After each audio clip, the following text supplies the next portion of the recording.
KF1 FAR1 lecture number 64 start करते हैं please. अच्छा सुने जी, IS8 हमारा चल रहा है, ठीक है, लेकिन आज का पूरा लेक्चर IS8 को देने की मुझे कुछ समझ नहीं आ रही थी, तो मैंने कहा इफेक्टिवली एक पूरा लेक्चर कैश फ्लो, नया टॉपिक शुरू कर रहे हैं ना आज, उस पे लगाते हैं। एंड पे को 5-7 मिनट बच गए तो थोड़ी सी थ्योरी मैं आज पढ़ा दूंगा। फिर क्योंकि बेसिक काम आज हमने कैश फ्लो का कर लेना है, यानी कि काबू कर लेना है सवाल को। अब अगले 10-12 दिन इसी तरतीब पे सवाल होगा जो आज होगा, तो फिर जाहिर सी बात है अगले दिन में पूरा 1.5 घंटा सवाल नहीं करना पड़ेगा हमें, तो 1 घंटा 10 मिनट के अंदर सवाल नॉर्मली हो जाया करेगा, 15 मिनट में को हो जाया करेगा, ठीक है। तो हर अगले 2-3 दिन के अंदर हम 15 से 20 मिनट IS8 को देख के साथ साथ करते रहेंगे, क्योंकि अब वो बोर करने लग गया था हमें वैसे भी। तो आज का पूरा लेक्चर मैं IS8 को नहीं दे रहा, बल्कि आज IS8 को एक तरह से पेंडिंग कर रहा हूँ, ठीक है। रहता क्या है, सिर्फ थ्योरेटिकल कॉन्सेप्ट्स एक बार पढ़ाने हैं आपको और MCQs डिस्कस करने हैं। बाकी टेस्ट में आज IS8 का सवाल है, वो इंशाल्लाह आप कर लेंगे, और जो छोटी मोटी पेंडेंसीज हैं वो करते चले जाएंगे। अगर कोई रह गई तो वो तो पेंडिंग कॉन्सेप्ट वाला सफा है ही आखिर क्लास के लिए, ठीक है, तो उसमें कर लेंगे। बहरहाल आज कैश फ्लो का टॉपिक स्टार्ट करते हैं। आज बहुत सारी बातें आपको नहीं समझा सकूंगा इसमें, क्योंकि आपको पता ही है कोई भी टॉपिक जब शुरू किया जाता है तो पहले ही दिन सारी लॉजिक्स उसमें नहीं बता दी जाती। रिवैल्यूएशन के दिन, पहले दिन जो था रिवैल्यूएशन की इतनी सी बातों का पता लगा था, फिर हर आने वाला दिन चीजें बढ़ती चली गई। तो आज तो बेसिकली मैं आपको सवाल को काबू करना सिखाऊंगा, सवाल को टैकल करना सिखाऊंगा, सवाल के फॉर्मेट के ऊपर ज्यादा जोर होगा कि हमने सवाल को कैसे करना है, फॉर्मेट क्या होगा, ठीक है। आज एक बार ये काबू कर लेंगे। बहुत सी चीजें ऐसे कि मैं कहूंगा यार कर लो, फिलहाल इनको ऐसे ही कर लो, इनकी लॉजिक्स आएंगी। कोई लॉजिक अगले दिन, कल आएगी, कोई परसों, ऐसे हर रोज एक छोटी छोटी लॉजिक कोई ना कोई बीच में जो लॉजिक्स हैं। पर्चा तो पास हो जाता है बगैर लॉजिक के भी, लेकिन बहरहाल आप लोगों को दिमाग के अंदर मसला रहता ही है अगर लॉजिक ना बताई जाए। तो लॉजिक्स भी इंशाल्लाह आएंगी, सारी की सारी आएंगी, लेकिन सारी आज नहीं हो सकेंगी। जितनी बात आज कर दूं वो समझ में आए तो ठीक है, और जिसपे कहूं कि अभी रोक दो इसको, बस ऐसे कर लो जैसे कह रहा हूं, तो आपने कर लेना, ठीक है। सवाल भी मैं देखूंगा, शायद एक आधा सवाल इससे भी आसान होमवर्क में हो, वरना ये तो होमवर्क में होगा ही होगा। तो कैश फ्लो का सवाल शुरू करते हैं, कैश फ्लो का टॉपिक शुरू करते हैं। लेकिन सबसे पहले प्रॉफिट एंड लॉस अकाउंट की अगर बात करें तो जो सेल से शुरू हुआ करता था और चलते चलते हमारा प्रॉफिट तक आता है, तो मुझे बताएं क्या ये प्रॉफिट की फिगर कैश की फिगर होती है? ये जरा मुझे बता दें, जरूरत तो बता के ना, कैश फ्लो बना क्यों रहे हैं। क्या ये प्रॉफिट की फिगर कैश की फिगर होती है? बोले। क्या आपका मिसाल के तौर पे प्रॉफिट आ रहा है 50 रुपए, तो आप क्या कहेंगे कि ये 50 रुपए आपके पास पड़े हैं? बोलो। हम कैश बेसिस पे तो काउंटिंग ही नहीं कर रहे होते भाई। बहुत सारी सेल्स एक्रूवल बेसिस पे रिकॉर्डेड होती हैं, उधार sale, debtor debit sale credit. तो सेल के अंदर तो क्रेडिट सेल भी पड़ी है, फिर परचेजेस के अंदर क्रेडिट परचेज भी पड़ी है, फिर एक्सपेंसेस के अंदर बहुत सारे एक्रूवल्स पड़े हैं, पे नहीं किया अभी, एक्सपेंस रिकॉर्ड हुआ पड़ा है। इनकम्स के अंदर बहुत सारी एक्रूवल्स पड़ी हुई हैं, यानी कि अभी रिसीव नहीं की इनकम तो रिसीवेबल भी हो सकती है, इनकम तो रिकॉर्ड हो गई। तो प्रॉफिट एंड लॉस अकाउंट हमारा एक्रूवल बेसिस के ऊपर बनता है। आपने इंट्रो के अंदर पढ़ा था कि 2 बेसिक पिलर्स हैं, एक गोइंग कंसर्न अजम्पशन और दूसरा एक्रूवल बेसिस ऑफ अकाउंटिंग, जिनके ऊपर हमारी फाइनेंशियल स्टेटमेंट्स की बुनियाद पड़ी होती है, जिसके ऊपर हमारी फाइनेंशियल स्टेटमेंट्स खड़ी होती हैं, ये 2 पिलर्स के ऊपर। तो फाइनेंशियल स्टेटमेंट्स में मतलब प्रॉफिट एंड लॉस अकाउंट जो है वो हमारा एक्रूवल बेसिस पे बना होता है। तो इसमें बहुत सारी चीजें ऐसी हैं जो कैश रिसीव नहीं हुआ लेकिन इनकम है, एक्सपेंस पे नहीं हुआ अभी लेकिन रिकॉर्डेड है एक्सपेंस के तौर पे। तो प्रॉफिट की फिगर के अंदर तक आते आते बहुत सारी एक्रूड इनकम्स एडेड हैं, बहुत सारे एक्रूड एक्सपेंसेस लेस हुए हुए हैं। तो ये प्रॉफिट की फिगर कैश तो नहीं है। ना ही हम सेल को यूं कह सकते हैं, सेल की फिगर को ये कैश हमें आ गया है, ना ही हम एक्सपेंसेस को कह सकते हैं कि ये कैश चला गया है, क्योंकि सारे के सारे कैश बेसिस पे रिकॉर्डेड ही नहीं होते। ये बात समझ रहे हो? तो फिर यूजर को एक ऐसी स्टेटमेंट की जरूरत पड़ी जिसमें वो ये देख सके कि कितना कैश आया इस पीरियड में, कितना कैश गया, कितना कैश इस वक्त पड़ा है, ठीक है ना। तो कैश की मूवमेंट हमें प्रॉफिट एंड लॉस अकाउंट नहीं बताता। ये बात समझ आती है? और बोलो। तो कैश की मूवमेंट नहीं बनाता तो फिर एक स्टेटमेंट हमें चाहिए जिसका नाम होता है स्टेटमेंट ऑफ कैश फ्लोज। ठीक है, ये भी फाइनेंशियल स्टेटमेंट का सेट है ना, जो जिससे 5 कंपोनेंट्स हैं, उनका एक कंपोनेंट है। 5 कंपोनेंट्स कौन कौन से हैं? Statement of comprehensive income, profit and loss वगैरह, ठीक है, statement of financial position, statement of changes in equity, और फिर आज चौथी चीज पढ़ रहे हैं स्टेटमेंट ऑफ कैश फ्लोज, और 5वीं चीज है notes to the financial statement, जिसके अंदर हमने थोड़े से नोट्स बनाए हैं। फुल फ्लेज फाइनल अकाउंट्स वाले नोट्स जाकर आप बनाएंगे, जो कंपनी की अकाउंटिंग के अंदर आप प्रैक्टिकली भी जाके बना रहे होंगे FAR 2 के अंदर। ठीक है ना, फिलहाल तो आपने कुछ एक नोट हमने बनाए हैं, PPE का नोट बना लिया था, इन्वेस्टमेंट प्रॉपर्टी का नोट बना लिया था, IAS 23 का डिस्क्लोजर देना सीख लिया था, उसके बाद IAS 8 का नोट हमने बनाने सीखे हैं। ठीक है ना, तो ये 5 कंपोनेंट्स होते हैं फाइनेंशियल स्टेटमेंट्स के पूरे सेट में, जिसमें एक क्या है? Statement of cash flows. ठीक है, अच्छा, अब ये स्टेटमेंट ऑफ कैश फ्लोज है ना जी, इसके अंदर 3 सेक्शंस हैं। ठीक है, यानी कि पूरे बिजनेस को अकाउंटेंट्स ने 3 ब्रॉड कैटेगरीज में बांट दिया। अकाउंटेंट्स ये कहते हैं कि बिजनेस में या तो पैसा कहीं से अरेंज किया जाता है, फाइनेंस किया जाता है। क्या मतलब? फाइनेंस अरेंज करने के 2 ही रास्ते हैं जी, देखा जाए तो ब्रॉडली 2 ही रास्ते हैं। एक, आप ओनर से कहें घर से पैसा ले आए, दूसरा आप किसी से जाके उधार मांग लें, बैंक से लोन ले लें। तो फाइनेंस बिजनेस को करना मतलब बिजनेस को चलाने के लिए जो पैसा रिक्वायर्ड है उसको कहां से फाइनेंस कर सकता है बिजनेस? या तो ओनर से कैपिटल मांग सकता है या बैंकों से लोन मांग सकता है। तो एक एक्टिविटी जो बिजनेस के अंदर हुआ करती है वो क्या होती है जी? Financing activity. क्या होती है जी? फाइनेंसिंग एक्टिविटी का मतलब क्या है जी? कि आपने बिजनेस को जो फाइनेंस किया वो कहां से किया हो। तो मैंने कहा मेनली 2 ही चीजें होती हैं, ओनर घर से पैसा ले आए, शेयर कैपिटल, शेयर प्रीमियम भी उसी को ही कहते हैं। शेयर कैपिटल, शेयर प्रीमियम क्या है? और 10 वाला शेयर 15 में बेचा था ना, तो शेयर कैपिटल में 10 पड़ा होता है, 5 शेयर प्रीमियम पड़ा होता है, घर से ही लाया सारा का सारा, 15 यूजर ही लाए हैं ये। ठीक है ना, सही है। बात और तरफ निकल रही है, वो सवाल के अंदर देख लेंगे, फिलहाल तो बड़ा बेसिक सा सवाल होना है। तो फाइनेंसिंग एक्टिविटी क्या है? बिजनेस को चलने के लिए जो कैश चाहिए था वो कहां से अरेंज होता है? ओनर घर से लाते हैं, बैंकों से लोन ले लिया जाता है, ओनर्स को डिविडेंड पे किया जाता है, बैंकों को इंटरेस्ट पे किया जाता है। तो एक फाइनेंसिंग एक्टिविटी भी होती है जो बिजनेस कर रहा होता है। फाइनेंस कर रहा है बिजनेस अपने आप को चलाने के लिए कहां से। तो जो फाइनेंसिंग एक्टिविटीज होंगी वो इस सेक्शन के अंदर लिख देंगे। कोई कैपिटल आ रहा है, कोई लोन आ रहा है, लोन रीपे हो रहा है, फाइनेंसिंग एक्टिविटी। ठीक है, अच्छा, फिर ये जो पैसा आता है, जो पैसा बिजनेस ने मतलब कहीं से इकट्ठा किया, ओनर से इकट्ठा किया, बैंकों से इकट्ठा किया, अब ये cash debit, capital credit, cash debit, loan credit, cash इकट्ठा हो गया, बिजनेस के पास कैश दराज में भर गया। अब बिजनेस ने इस कैश को इस्तेमाल करना है, इन्वेस्टिंग एक्टिविटीज करेगा, इन्वेस्ट करेगा इन पैसों को, इन्वेस्टमेंट करेगा। इन्वेस्टमेंट्स नहीं होती, क्या मतलब? फिक्स एसेट खरीदेगा बिजनेस, प्लांट खरीदा, बिल्डिंग खरीदी, पहले लैंड खरीदा, फिर बिल्डिंग बनाई, फिर प्लांट लगाया और चालू कर दिया। तो जो पैसे आए थे उन्हें क्या किया? इन्वेस्ट किया।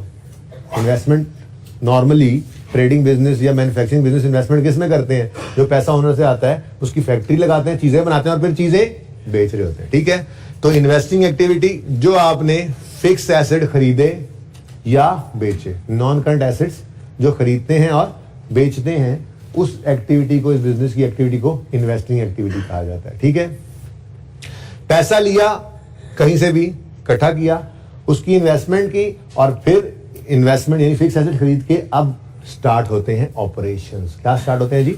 ऑपरेशंस। ऑपरेशंस में क्या होगा? रॉ मटेरियल खरीदेंगे, प्रोडक्ट बनाएंगे, फिनिश गुड बनेगी, उसको बेचेंगे, बिल पे करेंगे, मजदूरों को तनख्वाहें देंगे, ये सब क्या है? ऑपरेशंस। तो ये छोटी छोटी 2 एक्टिविटीज है। क्या मतलब? ये थोड़ी थोड़ी चीजें हुआ करेंगी। क्या मतलब?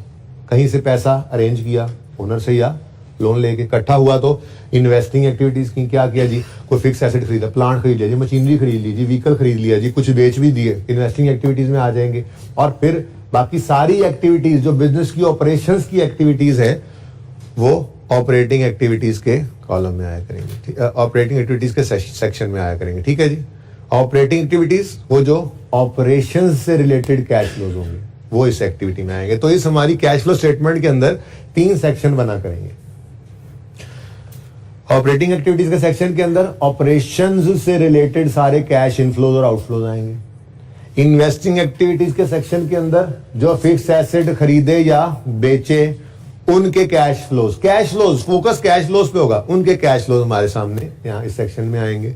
और फाइनेंसिंग एक्टिविटी जो ओनर से पैसा आया या बैंकों से पैसा आया या बैंकों को लोन वापस किया, ये एक्टिविटीज फाइनेंसिंग एक्टिविटीज के सेक्शन के अंदर आएंगी। ठीक है, तो ये 3 सेक्शन होंगे हमारे। सवाल कैसे करना है ये आज देखना है हमने। तो सवाल का नाम है जुनेद जंजुआ। ठीक है जी, पास पेपर का सवाल है। किताबें आपको मिलेंगी इंशाल्लाह, तो ये सवाल भी होगा। तो ये किताब से ही सवाल लिया हुआ है, तो आपको फिलहाल मैं हैंड आउट में दे दूंगा। होपफुली आज कल में आ जाएगी बुक। वैसे प्रिंटिंग के लिए तो गई हुई है 4-5 दिन से। तो जुनेद जंजुआ बिजनेस का नाम लिखा हमने। ठीक है, उसके बाद स्टेटमेंट क्या बना रहे हो, जैसे statement of profit and loss, statement of comprehensive income आप बोलते थे, ऐसे ही ये स्टेटमेंट ऑफ कैश। नाम लिखो, नंबर होते हैं इसके। स्टेटमेंट ऑफ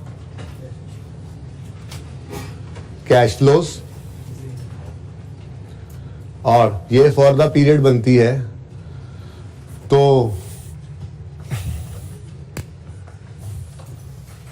पढ़ते हैं रिक्वायरमेंट क्या थी। मैंने तो ऐसे डायरेक्ट शुरू कर दिया काम।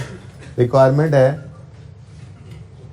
Prepare cash flow statement for the year ended 31 दिसंबर 2010। ठीक है जी, कैश फ्लो स्टेटमेंट किस साल की बनानी है जी, जो साल एंड हो रहा है 31 दिसंबर 2010 पे।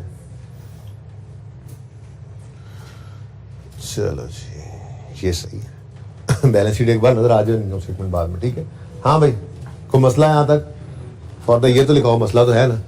फॉर द ईयर एंडेड, तो पहले दिन आपको पता है मैं सारी चीजें पूरी पूरी लिख देता होता हूँ, बाद में मैंने तो एब्रीविएशन यूज करने। 31 दिसंबर 2010। ठीक है, साथ साथ नोट करने वालों रुक जाओ जरा, मेरा मशवरा है। नोट तो तस्वीर से भी कर लोगे आप। मैंने अब अगले 1 घंटे 10-15 मिनट सिर्फ सवाल करना है, सुकून से करना है। और नई चीज कोई नहीं ज्यादा होनी, छोटी मोटी चीजें आज सिखानी है। कुछ एक गुजारा कर लेना, वो फिर कल सीखेंगे, परसों। हर रोज हमने कैश फ्लो का सवाल ही करना है, जैसे ये मैं पहला सवाल करवा रहा हूँ। तो ये काम एक बार नहीं करना, ये हमने हर बार ही ऐसे करना है। तो ये हर रोज ही ये काम रिपीट होगा। जो पहले दिन कर रहे हैं वो तो लाजमी रिपीट होता रहता है। ठीक है, अच्छा, मैंने कहा जी 3 एक्टिविटीज होंगी। एक सेक्शन होगा इन्वेस्टिंग एक्टिविटीज का,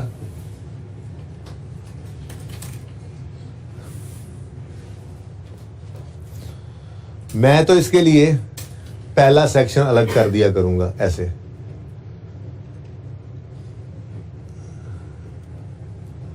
आप पूरा सफा फिलहाल छोड़ दें तो भी अच्छी बात है, ना छोड़ें तो कम से कम 15-20 लाइनें छोड़ देनी है आपने इस एक्टिविटी के लिए। ठीक है, अगली हेडिंग बनेगी इन्वेस्टिंग एक्ट। ओहो, ये ऑपरेटिंग था। सबसे पहले ऑपरेशंस, यहाँ पे सबसे ज्यादा काम इसी में हुआ करेगा। Operating activity. ठीक है, तो सबसे ज्यादा जगह इसी के लिए छोड़ा करेंगे। फिर इन्वेस्टिंग एक्टिविटीज आया करेंगी।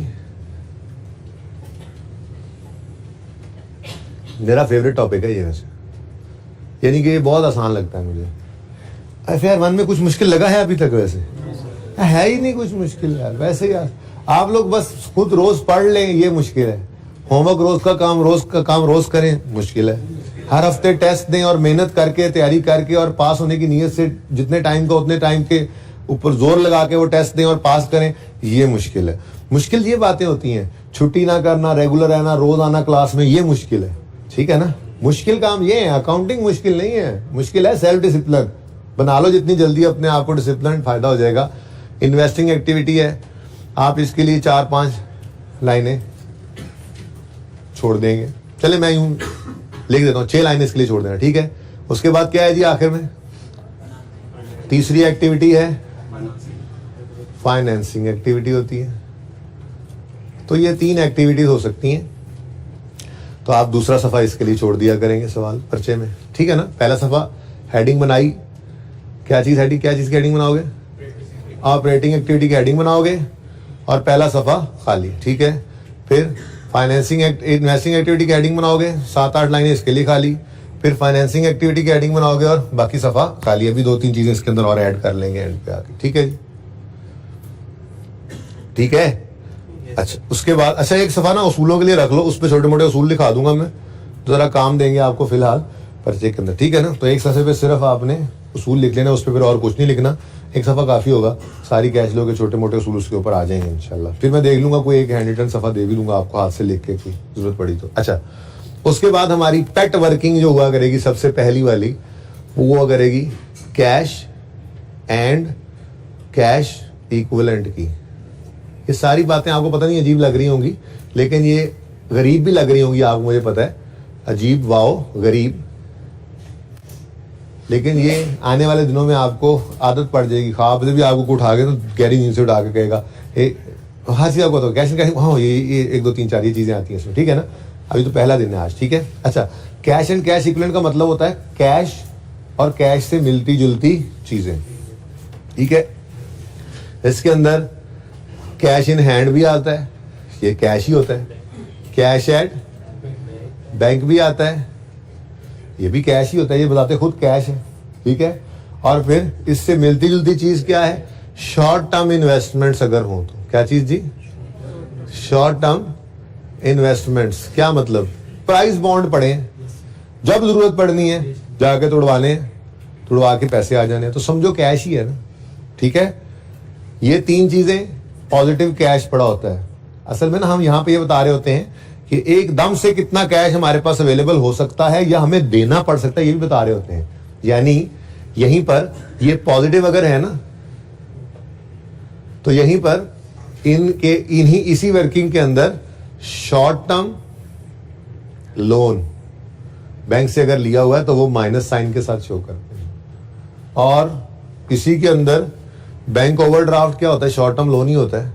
बैंक ओवरड्राफ्ट आ जाए, शॉर्ट टर्म लोन आ जाए, इस किस्म की कोई चीज आ जाए, मेरे ख्याल में ये 4-5 से ज्यादा कोई चीज होती नहीं है, को होगी तो एक आधे सवाल के अंदर है, वो सवाल में ही देखेंगे, वो एंड पे जाके जो सवाल कर रहे होंगे पास पेपर को, कोई एक आधी चीज नहीं आई भी तो। और ये भी पांचों की पांचों चीजें हमारे सवाल के अंदर नहीं आया करेंगी, आप देखेंगे इसमें मैक्सिमम 1-2 चीजें आया करती हैं नॉर्मली, यानी कैश और कैश से मिलती जुलती चीजें सवाल में से देख के हम लिख लिया करेंगे यहाँ पे, ठीक है। जगह की कमी का जरा सामना होगा हमें, इसलिए थोड़ा एहतियात के साथ, ठीक है जी। अच्छा चले, इसके अलावा कोई चीज आ गई और कैश मिलती जुलती हुई तो हम वो भी लिख लेंगे। बहरहाल ये पेट वर्किंग होगी, उसके अलावा आगे सवाल की जरूरत के हिसाब से हम जितनी वर्किंग्स चाहिए होंगी उतनी वर्किंग्स करते चले जाएंगे, ठीक है। तो ये मेन फॉर्मेट है हमारा फिलहाल तक, ठीक है। कि ऑपरेटिंग एक्टिविटीज का सेक्शन होगा, इन्वेस्टिंग एक्टिविटीज का होगा, फाइनेंसिंग एक्टिविटीज का होगा, और वर्किंग 1 में कैश और कैश से मिलती जुलती चीजों को हम प्रेजेंट करेंगे, जो 5 ही हैं आपके लिए, ठीक है। ये समझो ऐसे हम नेट करके यूं बताते हैं कि जी ये कैश की समझे पोजीशन है कि अगर आज ही सारे पैसे हम अपने यहाँ पे निकलवा के बैंक से, दराज से और तोड़वा के शॉर्ट टर्म इन्वेस्टमेंट सामने रख दें, तो साथ ही बैंक वाले भी आ जाएंगे और अभी के अभी ऑन डिमांड ओडी या शॉर्ट टर्म लोन उठा के ले जाएं। तो वो इस तरह की बात कुछ करना चाह रहे थे, कैश एंड कैश इक्विवेलेंट की वर्किंग में ये 5 चीजें इसके अंदर होंगी, मैक्सिमम यही होंगी, ठीक है, सही है। अच्छा अब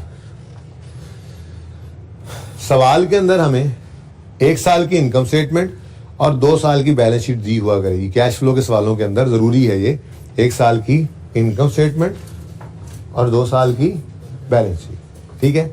अब हमने क्या करना है, हमने बैलेंस शीट के हर आइटम का लेजर ओपन करना है, बैलेंस शीट के हर आइटम का लेजर ओपन करना है सिवाय वर्किंग कैपिटल आइटम्स के। आपको ये वर्किंग कैपिटल क्या बुला है, जरूरत नहीं है वर्किंग कैपिटल को ध्यान में रखने की।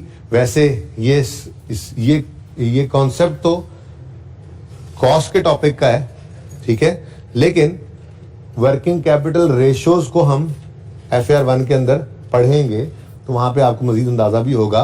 वैसे वर्किंग कैपिटल पता है किसे कहते हैं, current assets minus current liability. शायद आपने कहीं ना कहीं पढ़ा सुना हो, तो किस में जी, क्या कह रहा है ये दीवाना क्या कह रहे हो, कल वाले नहीं भाई, मैं वर्किंग कैपिटल की बात कर रहा हूँ। वर्किंग कैपिटल होता है current assets minus current liabilities. कहीं पे लिख लेना अलग से, ये सवाल के अंदर नहीं लिखना, ठीक है ना, क्योंकि हम वर्किंग कैपिटल नहीं निकाल रहे यहाँ पे। वर्किंग कैपिटल तो निकालेंगे आप बीएफडी के अंदर जाके, वर्किंग कैपिटल मैनेजमेंट, एमएफए के अंदर अब तो होगा वर्किंग कैपिटल मैनेजमेंट, तो वर्किंग कैपिटल आप वहां निकालेंगे, फॉर्मूला यही होगा, current assets minus current liabilities. मैं तो बात कर रहा हूं इस वक्त वर्किंग कैपिटल आइटम्स की। मैंने लफ्ज इस्तेमाल किया था ना वर्किंग कैपिटल आइटम्स, तो उसका मतलब होगा करंट एसेट्स और करंट लायबिलिटीज, करंट एसेट्स और करंट लायबिलिटीज। ये मैं कह रहा था वर्किंग कैपिटल आइटम्स होते हैं, ठीक है ना। वर्किंग कैपिटल हमने नहीं निकालना यहाँ पे, वर्किंग कैपिटल रेशोज हैं, रेशो के टॉपिक में, उसमें वर्किंग कैपिटल नहीं निकालना, बल्कि कुछ रेशोज हैं, जैसे वर्किंग कैपिटल मैंने क्या कहा कि वर्किंग कैपिटल आइटम्स कौन कौन से होंगे जी। फिर वर्किंग कैपिटल आइटम्स कौन कौन से होंगे, सारे करंट एसेट्स और, यानी कि स्टॉक है, डेटर्स हैं, क्रेडिटर्स हैं, इलेक्ट्रिसिटी पेएबल है, सैलरी पेएबल है, कैश है, बैंक है, ये सब क्या है, करंट एसेट्स है, करंट लायबिलिटीज है। इनको वर्किंग कैपिटल आइटम्स कहा जाता है, क्योंकि इन्हीं करंट एसेट्स करंट लायबिलिटी के डिफरेंस तो वर्किंग कैपिटल आता है, और ठीक है ना, समझ रहे हो। अच्छा, तो वर्किंग कैपिटल आइटम्स की रेशियोज भी कैलकुलेट करेंगे ना हम, तो वही के रेशियो, कुछ इन्वेंट्री की रेशियोज होंगी, डेटर की होंगी, क्रेडिटर की होंगी, ये रेशियोज हम कैलकुलेट करेंगे। वर्किंग कैपिटल आपने एमएफए में निकालना है, आई थिंक है सिलेबस में अब तो। बहरहाल बात मैं ये कह रहा था कि हम बैलेंस शीट के हर आइटम का लेजर ओपन करेंगे सिवाय वर्किंग कैपिटल आइटम्स के, ठीक है। लेकिन एक बात और भी ऐड कर दूं, ये उसूल अभी लिखवाता हूं, मैं लिखवाता हूं, खुद लिखवाऊंगा उसूल वाले सदस्य, ठीक है ना। ये भी तो वर्किंग कैपिटल आइटम्स ही हैं,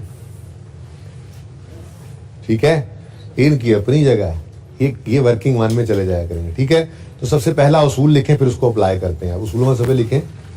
अच्छा, ये मेथड ना दो हैं वैसे कैश फ्लो बनाने के, लेकिन मैं दूसरा तब बताऊंगा जब पहला माहिर हो जाएंगे पहले में। तो अभी तक आपकी जिंदगी में एक ही मेथड है, समझे कि कैश फ्लो बस ऐसे ही बनती है जिंदगी में, और इसके अलावा किसी तरीके से नहीं बन सकती। तो इसी मेथड के ये उसूल हैं। जब दूसरा मेथड पढ़ाऊंगा तो इसके ऊपर हेडिंग भी दिलवा दूंगा। फिलहाल आप उसूल लिखें। लिखें सबसे पहला उसूल, हम बैलेंस शीट के कैश फ्लो बनाने के लिए, ठीक है, कैश फ्लो बनाने के लिए हम बैलेंस शीट के हर आइटम का लेजर ओपन करेंगे सिवाय कैश एंड कैश इक्विवेलेंट और वर्किंग कैपिटल आइटम्स के। हम बैलेंस शीट के हर आइटम का लेजर ओपन करेंगे सिवाय वर्किंग कैपिटल आइटम्स और cash and cash equivalent items. हम बैलेंस शीट के हर आइटम का लेजर ओपन करेंगे सिवाय cash and cash equivalent items और वर्किंग कैपिटल आइटम्स के।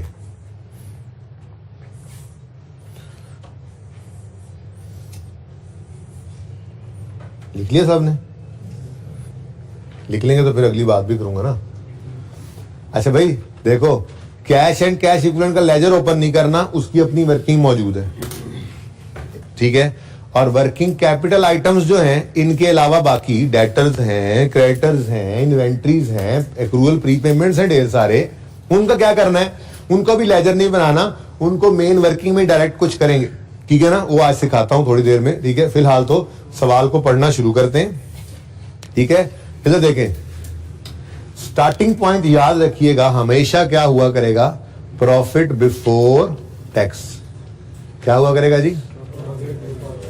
स्टार्टिंग पॉइंट हमेशा क्या होगा, प्रॉफिट बिफोर टैक्स। ये याद रखना, ये हमेशा यही होगा, हमेशा यही होगा, कभी प्रॉफिट आफ्टर टैक्स नहीं हो सकता। हाँ, सवाल के अंदर वो बोल दे प्रॉफिट फॉर द ईयर इतना है, और टैक्स सवाल में हो ही ना, तो जो प्रॉफिट बिफोर टैक्स है वही प्रॉफिट आफ्टर टैक्स है, ठीक है ना। हमारे लिए तो फिर वही प्रॉफिट है, ठीक है। तो ऐसी सूरत में फिर वही फिगर उठा लेंगे। वैसे उसूल की बात बता रहा हूं, वो क्या है, अगर दोनों प्रॉफिट दिए हो, प्रॉफिट बिफोर टैक्स भी और प्रॉफिट आफ्टर टैक्स भी, तो हम हमेशा कहां से शुरू करते हैं, इसमें कोई एक्सेप्शन नहीं है भाई, कोई एक्सेप्शन नहीं है, ठीक है। ये स्टैंडर्ड ने कहा हुआ है, ये रूल है। ये वाले मेथड से जो हम कैश फ्लो बना रहे हैं, इसका स्टार्टिंग पॉइंट हमेशा क्या हुआ करेगा, प्रॉफिट बिफोर टैक्स। इसको जगा दो यार, नया टॉपिक यार, तुम सो रहे हो आज, बताना भूल गया, वैसे मैं नहा धो के आते हैं, नए कपड़े पहन के आते ईद वाले, नया टॉपिक। अच्छा जी सुने सुने, इसके बाद ना जी इधर देखें, इसके बाद कुछ एडजस्टमेंट्स होंगी। वो एडजस्टमेंट्स किस चीज की हैं वो मैं बताऊंगा जब बारी आएगी उनकी, ठीक है ना। लेकिन मैं वैसे बता रहा हूं, 3-4 लाइनें इसके लिए हमने खाली छोड़ दी। और यहां पे मैं वर्किंग कैपिटल आइटम्स की चेंजेस को लिया करूंगा। Adjustments for working capital items changes, ठीक है। मेरी अपनी अंग्रेजी है, पता नहीं क्या होगा स्टैंडर्ड के अंदर लिखा हुआ, मैंने आसान सी बात लिख दी भाई। जैसे पहले अर्ज किया, पहला दिन है, परेशान ना होना। हमने इस टॉपिक को 11-12 दिन लगाने हैं, मतलब 10 दिन मैंने प्लान किए हैं, लेकिन मैं आपको 2 दिन ऐड आपकी तरफ से कर देता हूं। अब 10-11 दिन जिस टॉपिक पे लगने हो, पहले दिन तो उसकी बेस ही होती है। लेकिन अच्छी खबर यह है कि ये कोई ऐसा टॉपिक नहीं है जिसके अंदर पहला सवाल किसी और तरह हो, दूसरा किसी और तरह। वैसे तो हमने कोशिश ये रखी है हमेशा कि जिससे पहला सवाल, जिस पहले दिन जैसा सवाल करते हैं, आखिरी सवाल भी वैसे ही कर रहे होते हैं, ठीक है ना। सिर्फ इक्विटी बनाना सीखा, जैसे पहला सवाल सीखा, हर सवाल वैसे ही करते थे। कैश फ्लो का सवाल जिस तरह पहला सवाल करा रहा हूं, हर रोज ऐसे ही होगा। इनकम एक्सपेंडिचर के अंदर जैसे पहला सवाल करेंगे, हर रोज सवाल बदलेगा, एडजस्टमेंट बदलेगी, तरतीब तरीका नहीं बदलेगा। पर्चे में कोई बच्चा ये नहीं कह सकेगा कि हमें तो समझ ही नहीं आती कैश फ्लो का सवाल आगे शुरू कहां से करें। लेकिन आज थोड़ा सा मुश्किल लग रहा है आपको चीजों को डाइजेस्ट करना, पर परेशान इसलिए मैं कह रहा हूं ना हो कि ये आज नहीं करना, ये कल भी करना है, परसों भी करना है, ये अगले 10 दिन तक हमने इसी तरह से कैश फ्लो रोज बनानी है। इसलिए बहुत सारी बातें ऐसी हैं बेटा जो आज आपको हजम नहीं होंगी। लेकिन आज मेरा टारगेट सिर्फ इतना है कि मैं किसी भी तरह से सवाल को पूरा कर दूं, एक सवाल सिर्फ आपके सामने पूरा हो जाए, बस उसी तरह से आप भी जाके पूरा कर देना। जो समझ आ रही है समझ के पूरा कर लेना, जो नहीं समझ आ रही है देख के पूरा कर लेना। कल से इंशाल्लाह फिर चीजें अनफोल्ड होती जाएंगी रोजाना की बेसिस पे, ठीक है। और काम इंशाल्लाह आप देखेंगे रोजाना यही हो रहा होगा। अब 3 जगह आ गई मेरे पास। एक है ऑपरेटिंग एक्टिविटीज के अंदर ये adjustments for working capital items का सेक्शन। दूसरी चीज आ गई working 1 cash and cash equivalent, और तीसरा मैदान फिर अब ओपन है। तो उसूल नंबर 1 समझ आ गया, उसूल 1 फिर समझ आ गया कि 3 ही तरह की चीजें हो सकती हैं ना, 3 ही तरह की चीजें हो सकती हैं जी बैलेंस शीट में। या वो करंट एसेट्स करंट लायबिलिटीज होंगे other than cash and cash equivalent, या फिर वो कैश एंड कैश इक्विवेलेंट होंगे, और जितने इसके अलावा बचेंगे उन सब के हमने लेजर्स में। तो उसूल मैंने क्या लिखवाया आपको कि हम बैलेंस शीट के हर आइटम का लेजर ओपन करेंगे सिवाय कैश एंड कैश इक्विवेलेंट के और वर्किंग कैपिटल आइटम्स के। अब उनकी जगह भी आपके सामने आ गई, ठीक है ना, सही है। तरतीब से चलते हैं। अब सबसे पहले क्या आ रहा है, कैश। हम कैश फ्लो किस साल की बना रहे हैं भाई, 31 दिसंबर 10 की। तो फिर 9 को छोड़ो, 10 की बात करो। कितना कैश आ रहा है 10 का, 145 रुपीज इन थाउजेंड है जी हमारा सवाल। रुपीज इन थाउजेंड्स करेंगे। लो भाई एक बार टॉप पे लिख लेते हैं रुपीज इन थाउजेंड्स रिक्वायरमेंट पे, बाकी वर्किंग्स में फिर कौन ही लिखेंगे हम, क्योंकि वर्किंग्स में से फिगर निकल के इधर ही आती है ना, और यहां पे लिखा होता है ऊपर रुपीज इन थाउजेंड्स, ठीक है, सही है। अच्छा अब देखो बैलेंस शीट सामने है और आपके सामने ऐसे 3 सेक्शंस ओपन है। एक है वर्किंग कैपिटल आइटम्स, उसके बारे में आपने कहा इसमें सारे करंट एसेट करंट लायबिलिटीज आते हैं, लेकिन साथ ही आपने कहा हो 5 चीजें ऐसी हैं जो वर्किंग कैपिटल से भी निकाल के हमने अलग कर ली थी। तो 3 सेक्शन आपके सामने खुले हैं, working capital items, current asset current liabilities जाएंगे अदर देन ये 5। तो फिर ये 5 आएंगे वर्किंग 1 में, और इसके अलावा जितने होंगे उनके लेजर बनाने हैं, ओपनिंग क्लोजिंग लिख लेने, ठीक है, सही है। अच्छा चले, असल में ना ये टॉपिक बड़ा ही आसान हो जाता था जब सिंगल एंट्री का टॉपिक पहले करके आते थे हम। FIR 1 के अंदर पहली बार ऐसा है, FIR 1 वाले सिंगल एंट्री के टॉपिक की जुदाई बर्दाश्त कर रहे हैं। वो ऐसा टॉपिक था 13-14 दिन उसके ऊपर खूब रगड़ा लगता था, लेकिन वो रगड़ा इतना कारआमद होता था कि कैश फ्लो में आके बच्चे हंसते थे, ये भी कोई टॉपिक है। लेकिन अब उस रगड़े के थोड़े से जो कहते हैं ना हाईलाइट्स वो इसमें नजर आएंगी। लेकिन इससे फायदा ये हो जाएगा कि इससे बेस ये बन जाएगी कि फिर इनकम एक्सपेंडिचर में हमें आसानी ही रहेगी, ठीक है ना। तो बहरहाल थोड़ा सा इसलिए भी आपका जोर इस टॉपिक पे लगेगा क्योंकि सिंगल एंट्री का टॉपिक आपने नहीं किया, उस सिलेबस से निकल गया, ठीक है ना। उसमें तो आखिर ही मिसिंग फिगर्स होती थी ना, यहाँ पे तो एक एक होती है। एनीवेज चलते हैं, शुरू करते हैं। सबसे पहले क्या आ रहा है जी? कैश। क्या है जी? अच्छा, अब क्लोजिंग भी गिवन है और ओपनिंग भी गिवन है। जिस तरतीब से सवाल में गिवन है मैंने वही तरतीब यहां लिख ली ताकि गलती के चांसेस ना रहे, ठीक है ना? और सही है, देख लो, ध्यान से देख लेना। जरूरी नहीं है कि हमेशा इतना अच्छा हो सवाल के पहले क्लोजिंग हो फिर ओपनिंग। कैश फ्लो के सवाल में कभी कभी ना ऐसे भी हो जाता है कि वो इस तरफ ओपनिंग लिख के इधर क्लोजिंग लिख दे, हालांकि गलत है, लेकिन पुराने किसी सवाल के अंदर नजर आ भी जाता है।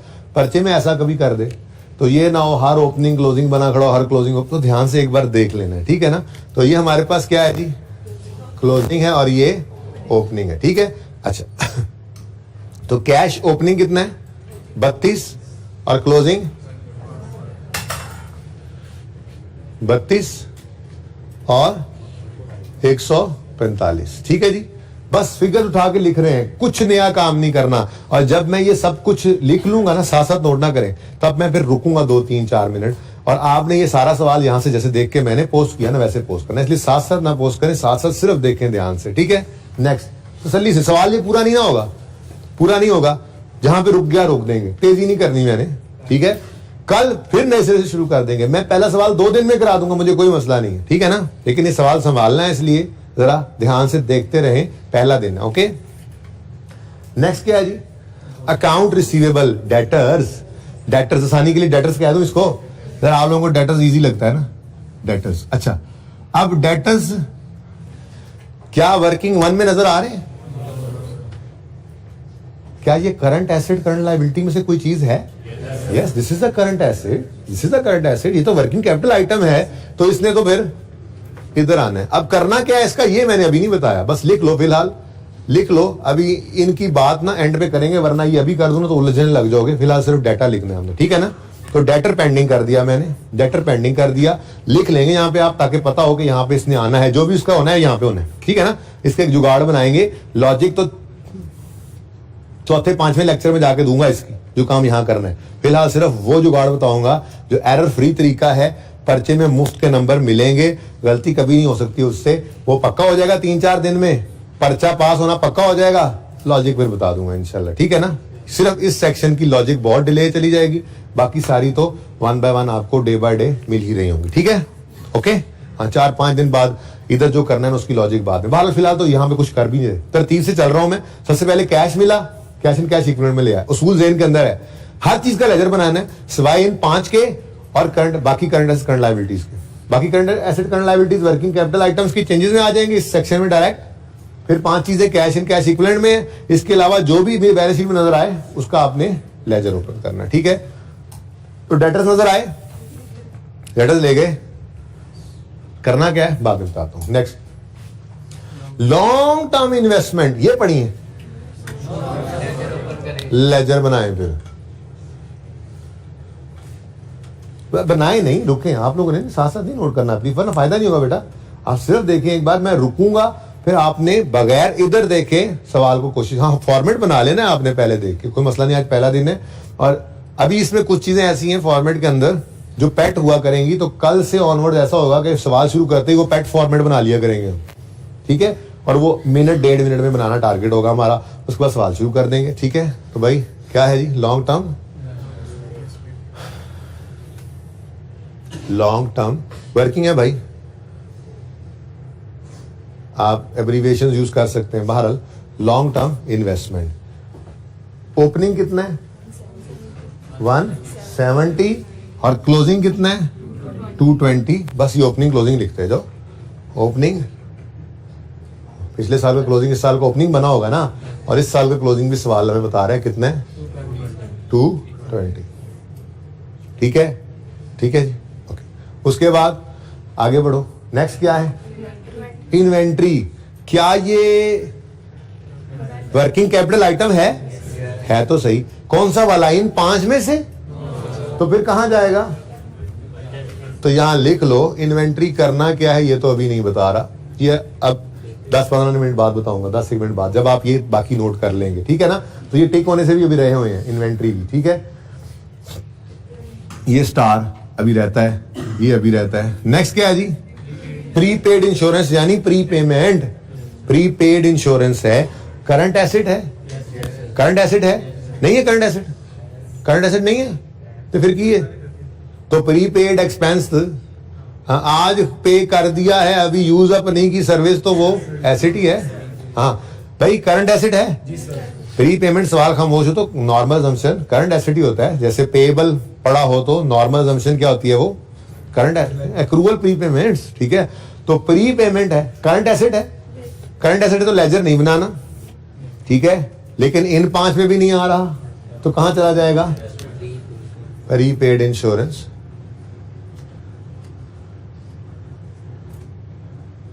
पता नहीं क्या करना है, अभी स्टार लगा देते हैं। नेक्स्ट, वो इसलिए लिख रहा हूं ताकि जगह आप वहां पे, ताकि आप कहें हाँ ठीक है बाकी सारा कुछ हमने लिख लिया सिवाय इनके। नेक्स्ट क्या है? ऑफिस सप्लाईज क्या होता है जी? जैसे स्टेशनरी होता है, किसने बोला? ये हमने कहीं पे देखा तो है नहीं, भी सिंगल एंट्री तो हमने पढ़ा नहीं। स्टेशनरी का अकाउंट अगर राइस वाले बनाए तो यूं कहेंगे कि जी साल के शुरू में 100 रुपए की स्टेशनरी पड़ी थी, ये मार्कर्स हैं, आप पेपर देते हैं, पेजेस हैं, फाइल्स हैं और स्टेशनरी का सामान है, ठीक है।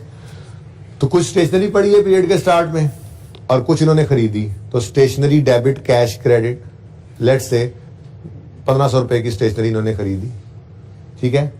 और जब अगला पीरियड एंड होता है तो देखते हैं जी 300 रुपए की स्टेशनरी अभी भी यूज नहीं हुई, तो इसका मतलब 1600 में से 300 की यूज नहीं हुई तो बाकी 1300 क्या हो गई?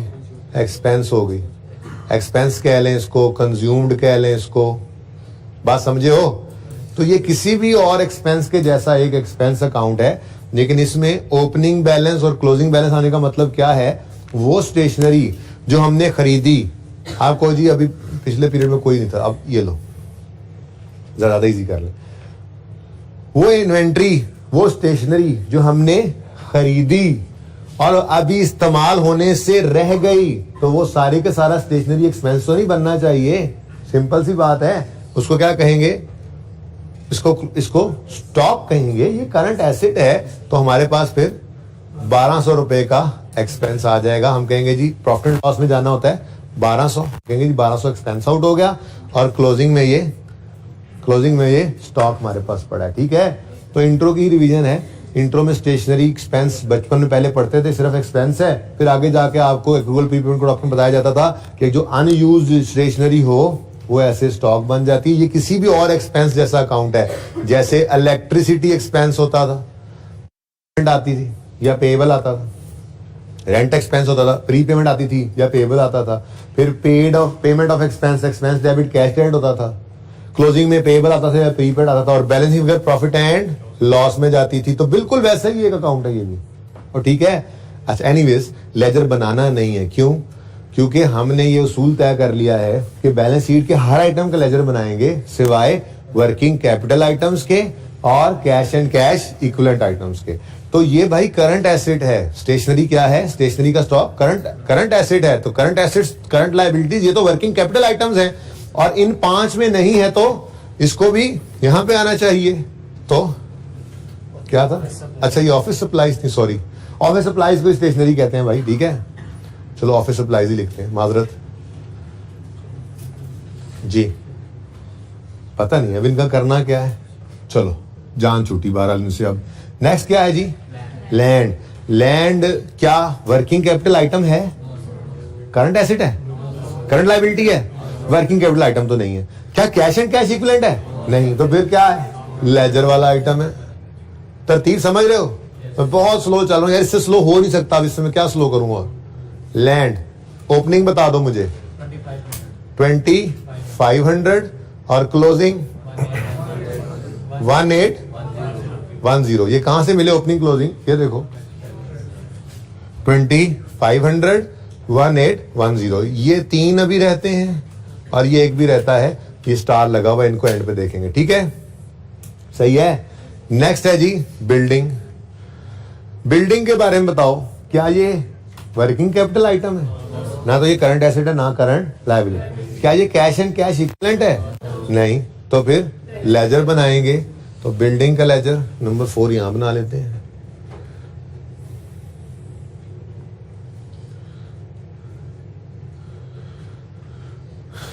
बिल्डिंग, लेकिन उसने कॉस्ट अलग दी हुई है, अकोमोडेशन अलग दी हुई है। तो अगर ऐसा हो तो हम भी ऐसे ही करेंगे। अगर सवाल में अलग अलग दे कॉस्ट अकोमोडेशन तो हम भी कॉस्ट अक्यूमुलेटेड डेप्शन अलग अलग रखेंगे। सवाल में एसेट की बुक वैल्यू दे दो, हम भी बुक वैल्यू पे बना देंगे। ठीक है, तो बिल्डिंग की कॉस्ट, ओपनिंग बताएं जी 2300, क्लोजिंग बता दें 2800, और साथ ही इसकी रिलेटेड अक्यूमुलेटेड डेप्रिसिएशन का अकाउंट बना दो। एक्यूमुलेटेड डेप्रिसिएशन वर्किंग नंबर 5, क्योंकि ये भी ना वर्किंग कैपिटल है ना कैश एंड कैश इक्विवेलेंट है, तो बैलेंस शीट के बाकी सारे आइटम्स के तो लेजर ही बनते हैं। लेकिन एक्यूमुलेटेड डेप्शन है, नेचर इसकी क्रेडिट है, कॉन्ट्रा एसेट है, जरा बैलेंस ऑपोजिट साइड पे आने। ठीक है, तो एक्यूमुलेटेड डेप्शन 720 ओपनिंग और 890 क्लोजिंग। सब बच्चे सिर्फ देख रहे हैं कि ये बैलेंसेस कहाँ कहाँ से आ रहे हैं, और फिर इंशाल्लाह अभी जब 2 मिनट मैं दूंगा उस वक्त सब बच्चे बगैर बोर्ड पे देखें, मुझे पता है सवाल को देखते हुए ही कर देंगे ये सारा काम। नेक्स्ट, ये हो गया टिक, ये भी हो गया टिक, ये भी हो चुका टिक, ये भी हो चुका टिक, ये भी हो चुका टिक। इक्विपमेंट और अक्यूमुलेशन को भी लेजर्स में लाएंगे। अब तो पता लग गया ना ये वर्किंग कैपिटल आइटम है ना कैश एंड कैश इक्विवेलेंट है, तो फिर लेजर बनाओ। इक्विपमेंट वर्किंग है ना, वर्किंग्स, बस कोई नीचे टोटल के लगाने की जरूरत नहीं है, बस ठीक है वर्किंग है हमारी, जैसे मर्जी करें लेजर में, काम होना चाहिए बस जी। Opening 1150, closing 1200। नंबर 7, इस इक्विपमेंट की एक्यूमुलेटेड डेप्रिसिएशन के बारे में बताओ। ये इक्विपमेंट की है, जैसे ये बिल्डिंग की थी। ओहो, लैंड की डेप्रिसिएशन ही उन्होंने दी। अच्छा जी, एक्यूमुलेशन ऑफ इक्विपमेंट 350 और ओपनिंग है, और 380 क्लोजिंग। 350 ओपनिंग और 380 क्लोजिंग। ये ना वैसे एकदम से मेरा फैसला हुआ है अभी थोड़ी देर क्लास में आने से पहले तक तो नहीं सोच रहा था कि आइए सेट ही करेंगे। एनीवेज मैंने सोचा यार क्या 3 सारा लगाना, ये पूरा दिन एक चाहिए, इसकी बेस बना लेते हैं और फिर आइए सेट तो हल्की आंच पे चलाते रहेंगे साथ साथ, वरना तो उसने बोर कर देना है। अब जो सीखने वाली चीज़ नई चीज़ होती है ना, वो ज़रा अच्छी लग रही होती है। जब वो चीज़ इंसान सीख लेता है ना, उसके बाद फिर पता कहता है यार बस ही नहीं हो रही यार, कर ही जा रहे हैं सवाल, तो उसको फैला देना बेहतर होता है। थोड़ा थोड़ा पढ़ते रहेंगे, एक तो याद भी रहेगा।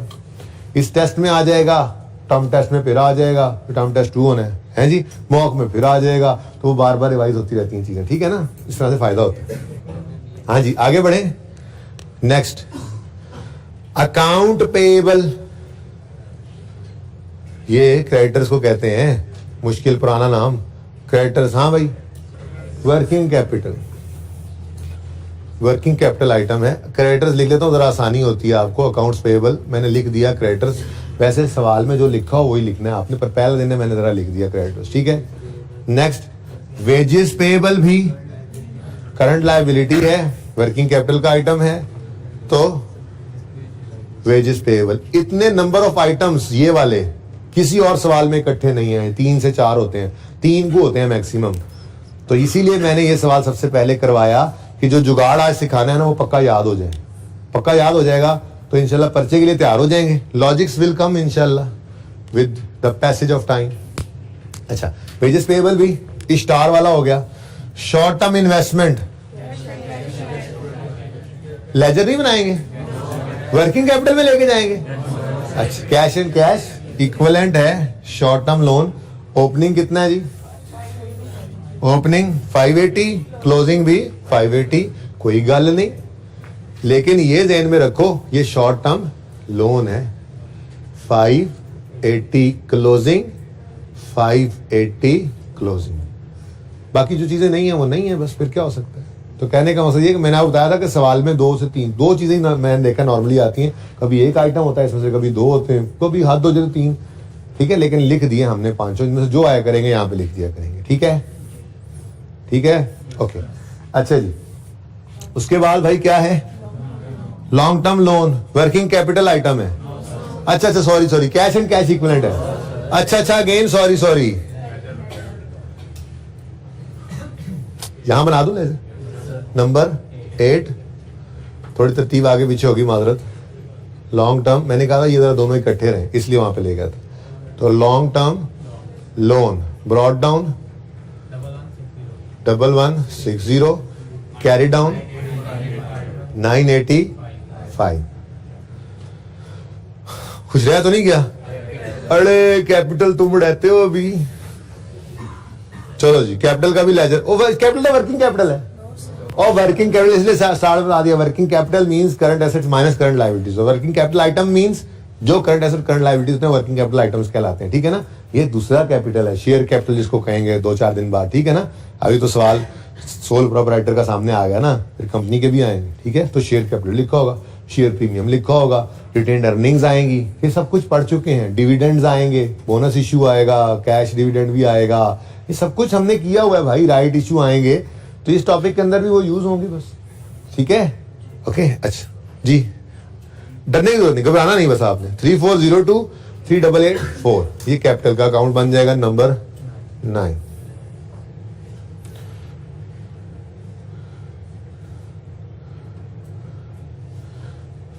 ओके जी, कैपिटल फिर भी जगह नहीं बन रही है लिखने में।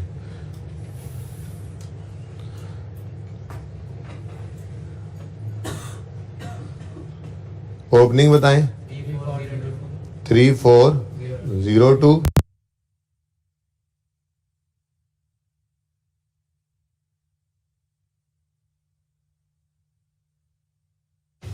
जी। तो मैं कह रहा था बीच में आमिर भाई ने पॉज करा दिया, बताऊं आपको। अच्छा जी, मैं कह रहा था कि बैलेंस शीट के सारे आइटम्स पोस्ट हो गए हैं, तो इतना काम, हाँ ठीक है मैंने माना इसमें ये जरा स्टार वाली चेक फिगर्स हैं, ये अभी रहती हैं, इनका क्या करना है बता दूंगा। इतना काम आप लोग भी कर लें। आमिर भाई कैमरा इधर रखना है, उधर नहीं रखना। और आप लोगों ने, क्योंकि आपका ऑप्शन है उधर देखने का भी, आप लोगों ने शक्लें इधर रखनी है। मैं उधर देखते हुए किसी को ना पाऊं और ना पकड़ूं। 2 मिनट में कर लें ये काम, ये 2 मिनट का ही काम है जी बेटा।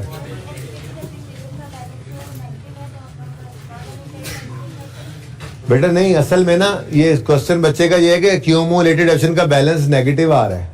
बेटा नेगेटिव नहीं आ रहा, असल मसला ये है कि विद इन एसिड्स उसने क्यूमुलेटेड एप्शन को प्रेजेंट किया हुआ है। तो एसिड्स के साथ अगर प्रेजेंट करेंगे तो नेगेटिव ही करना पड़ेगा ना इस कॉन्ट्रा एसिड को। या तो ये लाइबिलिटीज वाली साइड पे लिखा होता है, ये बेसिकली ना बैलेंस पुराना सवाल है, पुराना सा चीजें कुछ सिखानी है ना इसमें, जरा ज्यादा चीजें इसलिए ये सवाल डाला। पहले क्या है, एसिड्स है, और नीचे क्या है, कैपिटल एंड लाइबिलिटीज है, ठीक है ना। तो या तो लाइबिलिटीज वाली साइड पे इसको लिखते हैं, लेकिन अगर उधर ही लिखना है तो फिर माइनस तो मजबूरन लिखना पड़ेगा ना। लो जी 1 मिनट गुजर गया, फॉर्मेट बनाने का टाइम खत्म हो गया। अब से 2 मिनट में सवाल कर लो, शाबाश, हिम्मत करें, जल्दी करें। ये काम नहीं ऐसे फूल बूटे बना के करना, पर्चे के अंदर भी 1.5 मिनट में कर लेना ये काम, जल्दी करें, शाबाश। 2 मिनट बहुत है, इंशाल्लाह आप कर लेंगे, मुझे पता है।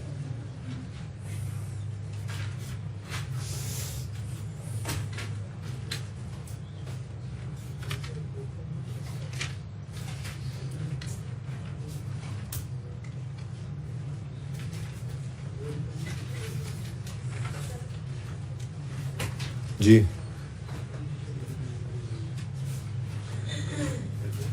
ये इस क्लास में किसी के पास रिमोट है एसी का मोबाइल में? यार ये वाला एसी बंद कर लो। अच्छा क्लास में तो बच्चे, हमारी क्लास में ही नहीं, वैसे हम खुद ही एक दूसरे के कोऑपरेशन के साथ चलते हैं।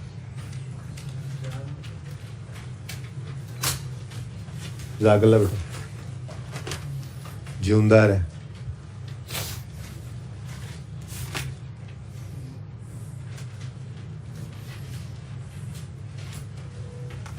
पठान के बच्चे तुमने पढ़ना शुरू किया है, क्या लगता है इस बार पास हो जाओगे? तो फिर छोड़ दो पढ़ना, क्योंकि तुम्हारा तो ये टारगेट होता है ना कि ऐसा काम ना कोई कर दूंगे पास हो जाऊंगे।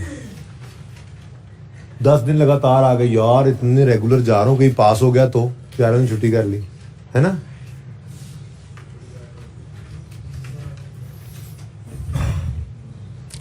ले जी 1 मिनट रह गया, अब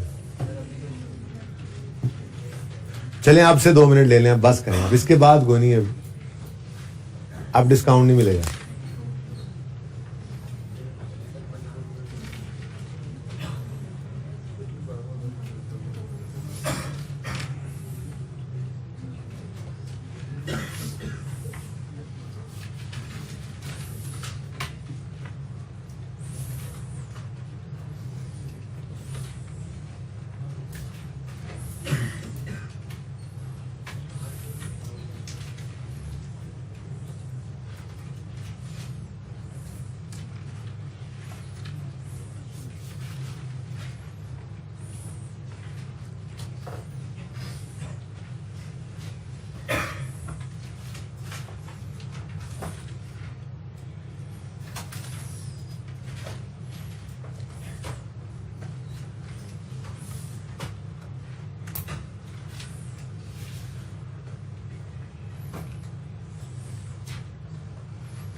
चलें जी, जल्दी करें, आधा घंटा लीगल रह गया बस।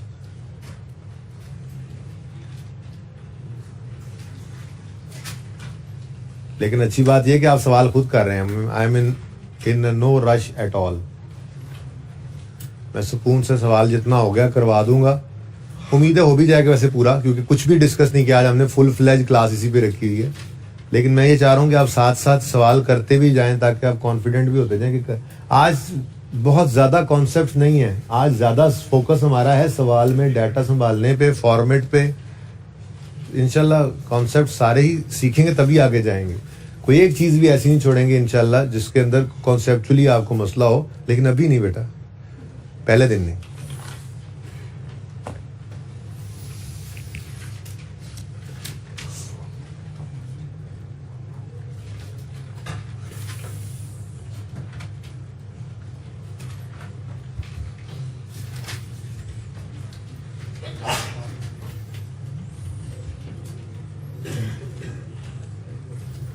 हिम्मत कर लें, शाबाश, हिम्मत कर लें, जरा स्पीड ले आए सवाल करने के अंदर।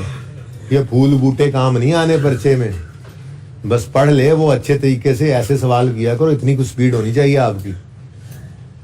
प्रेजेंटेशन का मतलब ये नहीं होता कि खूबसूरत हो, प्रेजेंटेशन का मतलब ये होता है कि लेजिबल हो, वो पढ़ ले, समझ ले क्या लिखा हुआ है। प्लीज थोड़ी स्पीड बढ़ाएं अपनी, पर्चे में मार ना खा जाइएगा। जल्दी करें।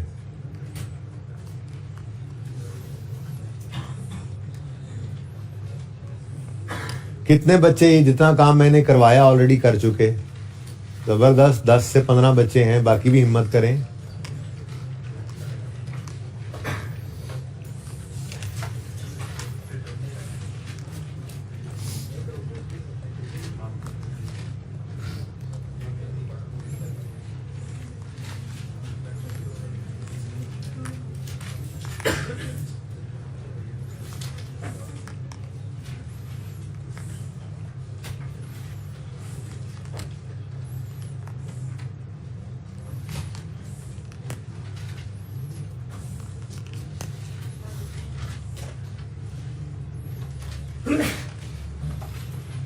जल्दी करें। आप लोगों ने ना 10 मिनट लगा दिए इस काम में, जिसके मैंने 2-2 करके पहले 4 मिनट दिए और फिर 5 मिनट 6 मिनट ऊपर हो गए। जल्दी करें, शाबाश।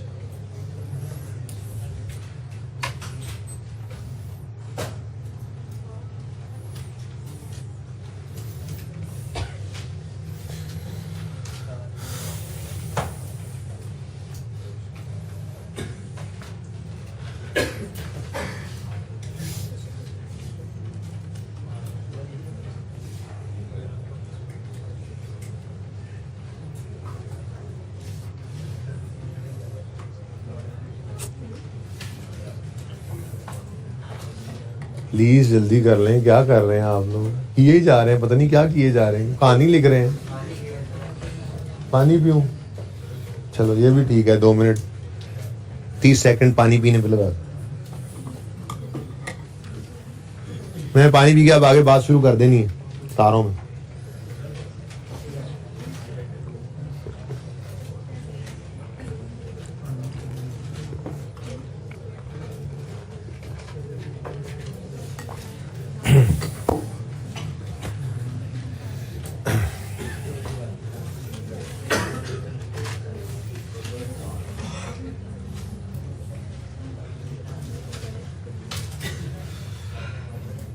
अब कितने बच्चे कर चुके इतना काम?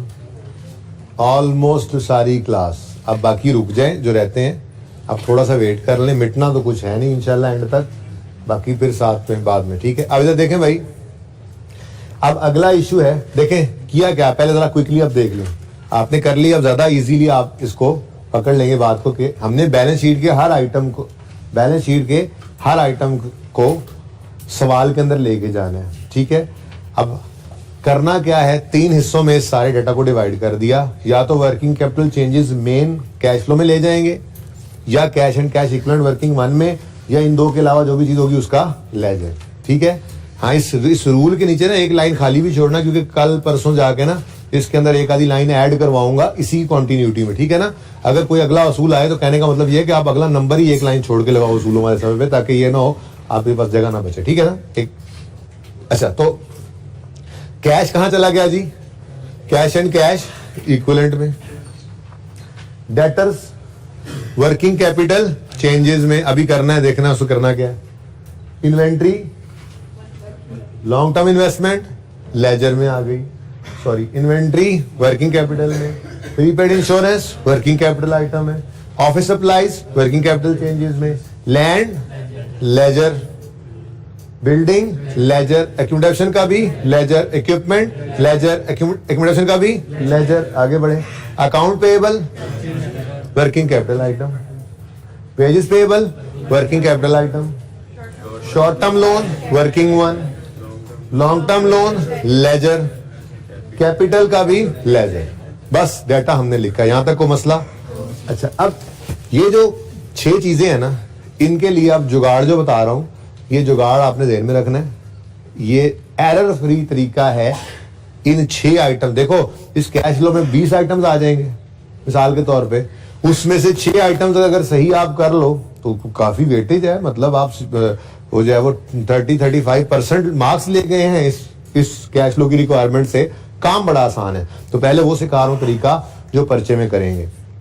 आज तो हम करेंगे सारी चीजें आगे लिख लिख कर, कल आधा उड़ा देंगे इसमें से, परसों तक जबानी ये चीज याद होगी, तो फिर परले दिन जाके लॉजिक भी दे दूंगा इसकी कि ये हो क्या रहा है। फिलहाल आपने क्या करना है, अब सबकी तवज्जो प्लीज, कोई नोट ना कर रहा हो।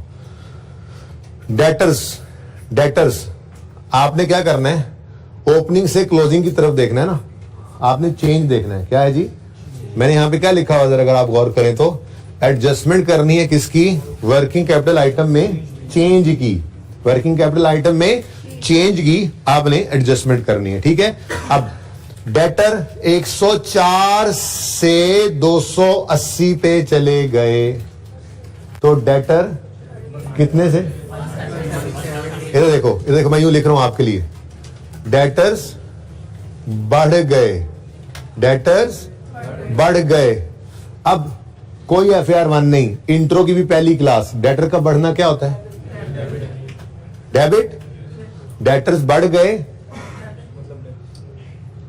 डेटर्स बढ़ गए तो डेबिट, ठीक है। दूसरा इंपैक्ट कैश पर बोल दो, दूसरा इंपैक्ट कैश पर, तो फिर कैश क्या होगा, क्रेडिट मतलब माइनस, तो वहां पे क्या शो कर दिया करेंगे, माइनस जितना डिफरेंस आए। कितना डिफरेंस था, डेटर 176 से बढ़ गए, मैं यूं लिख भाई, ये असूल होगा। इस तरीके से आप एरर फ्री नंबर ले लेंगे। तो आज मैं इसकी कोई लॉजिक नहीं डिस्कस कर रहा, आज मैं सिर्फ ये 5 को या 6 को पहले मैं लिखूंगा, फिर आप लिखेंगे खुद से, और लॉजिक की बात नहीं करेंगे। कल फिर करेंगे, परसों फिर, 2-3 दिन में ये याद हो जाएगा, उसके बाद फिर लॉजिक्स तो आती रहेंगी इंशाल्लाह, ठीक है ना।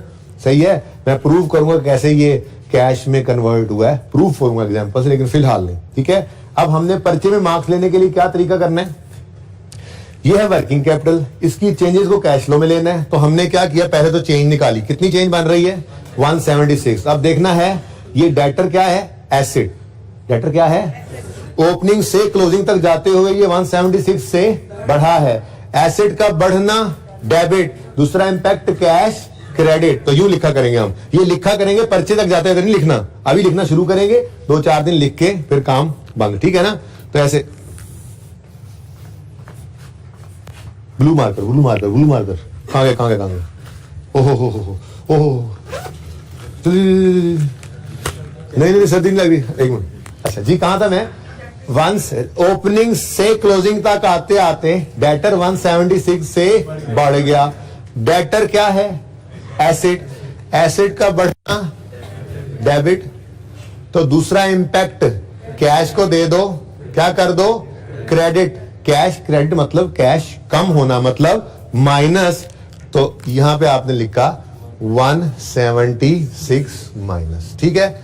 अब किताबों में ना रूल इस तरह से नहीं लिखा हुआ, किताबों में रूल इस तरह से लिखा होता है, आप किताबें पढ़े ना तो उनमें रूल यूं लिखा होता है कि current asset increase minus show कर दो, करंट एसेट का डिक्रीज प्लस शो कर दो, करंट लायबिलिटीज का इंक्रीज प्लस शो कर दो, करंट एसेट का डिक्रीज करंट लायबिलिटीज का डिक्रीज माइनस शो कर दो। वो मुझे भी मिक्स हो जाता है अभी भी। तो मैं भी अपनी स्टूडेंट लाइफ में ऐसे ही याद करता था, हमें भी उस्तादों ने ऐसे ही सिखाया था जैसे आपको सिखा रहे। और ठीक है ना, ये एरर फ्री तरीका है। वो याद नहीं रहता, एसेट बढ़े तो प्लस लिखो, चेंज हो रहा है अगर तो चेंज होते हुए ओपनिंग से क्लोजिंग तक आते बढ़ गया है तो फिर माइनस लिखो, कम हो गया है तो प्लस लिखो। करंट लायबिलिटी को ओपनिंग से क्लोजिंग तक आते हो देखो वो बढ़ गई है तो प्लस लिखो। कब? अब ये बात जितना मर्जी याद कर लो मिक्स हो ही जाती है, कंफ्यूज बंदा हो ही जाता है, रट्टा भी लगाना पड़ता है। यहां नहीं कंफ्यूज होता बंदा, क्यों? ओपनिंग से क्लोजिंग तक आते हुए डेटर्स बढ़े हैं। अब ये तो हमें पता है ना कि डेटर बढ़ने पे क्या होता है, डेबिट। क्या ख्याल है? ठीक है, तो डेटर बढ़ने का मतलब डेबिट, ये तो हमसे कोई नहीं बुलवा सकता अल्लाह ने चाहा तो। ठीक है, तो फिर हम दूसरा इंपैक्ट कैश को दे देते हैं। सही है, समझे हो बात? ये मैंने ब्लू से इसलिए लिखा, पर्चे में नहीं लिखना, ये पर्चे में ये नहीं लिखना, ये आज तो लाजमी लिखना है, कल भी लिखना है, परसों कैश उड़ा देंगे, सिर्फ ये लिखा करेंगे और फिर कैश बोलकर लिख दिया करेंगे, और परले दिन तक शायद ये भी लिखने की जरूरत नहीं रहेगी, हमें याद हो जाएगा तरीका। ठीक है, इंशाअल्लाह आगे बढ़ो।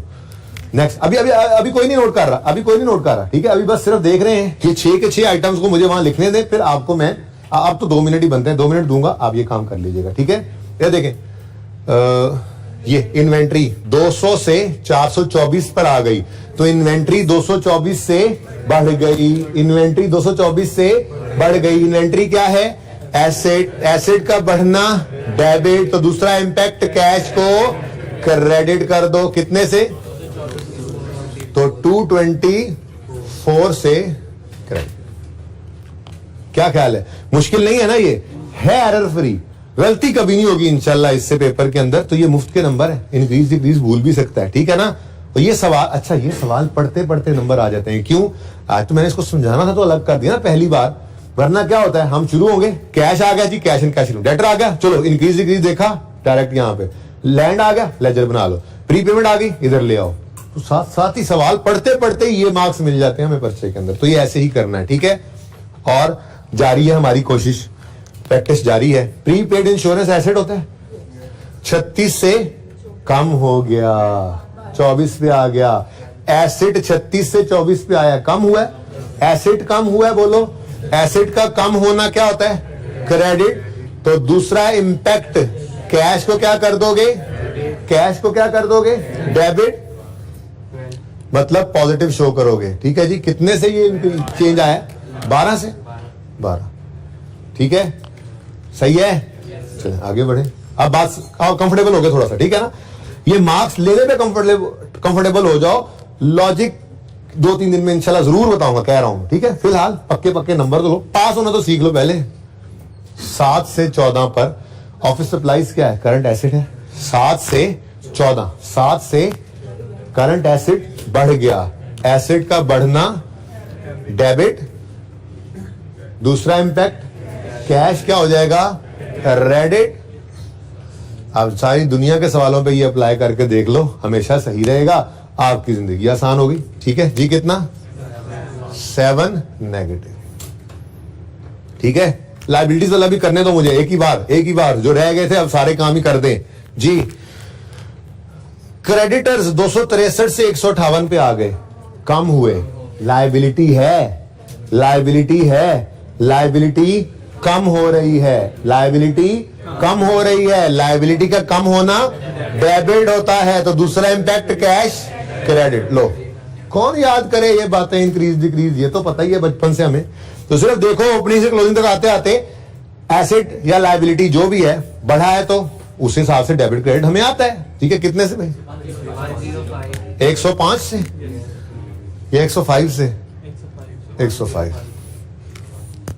नेक्स्ट नहीं बल्कि लास्ट, वेजेस पेबल भी लायबिलिटी है, 24 से बढ़कर 40 पे चली गई। अब लायबिलिटी क्या हो गई? तो अच्छी प्रैक्टिस इस सवाल में इसकी बेसिकली, इसलिए ये सवाल पहले करवाया सबसे। ठीक है ना, ये मुफ्त के नंबर पहले दिन सिखाने होते हैं। तो लायबिलिटी 24 से बढ़ के 40 पे आ गई, तो लायबिलिटी का बढ़ना क्रेडिट, तो दूसरा इंपैक्ट कैश पर, कैश क्या कर देंगे? डेबिट। कितने से? अच्छा, अब प्यारे बच्चों, मेरी रिक्वेस्ट क्या है कि आप इधर नहीं देखें, आप कोशिश करें ये काम आप खुद कर लें। 1 मिनट का काम है, 1 से ज्यादा मिनट का नहीं है। आप 1.5 मिनट ले लें, बस इतना ही हो सकता है। सवाल पे ले आए आमिर भाई।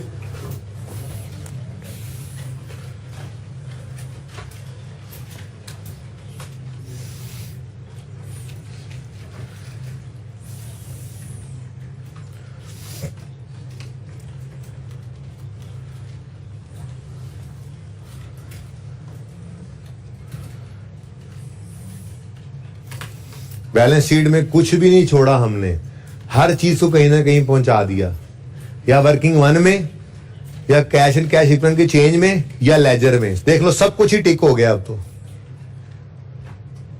ये आप कर लेंगे तो यहां पे करके फिर उधर आंसर देखें, इंशाल्लाह सही होगा। और ये कॉन्फिडेंस फिर ज्यादा बेहतर है, ना कि नकल करके कर लें और फिर घर जा रहे हो और वहां पे जाके फिर सवाल अब सही करेंगे, फिर फायदा नहीं ना। अभी दस्ती तैयारी करो। अभी टेस्ट के अंदर कैश फ्लो आ जाए तो तैयार हो आपकी, है नहीं। वैसे कह रहा हूं कि अगर अभी टेस्ट के अंदर बेसिक से सवाल कैश फ्लो का आ जाए तो आप कर लें, इस काबिल होना चाहिए आपको।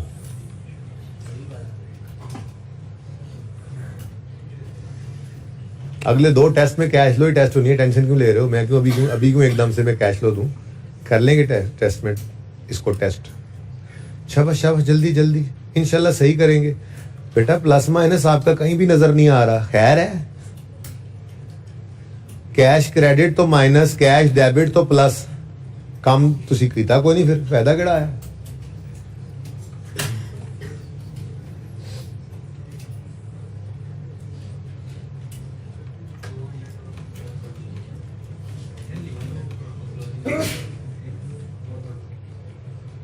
डन? क्यों?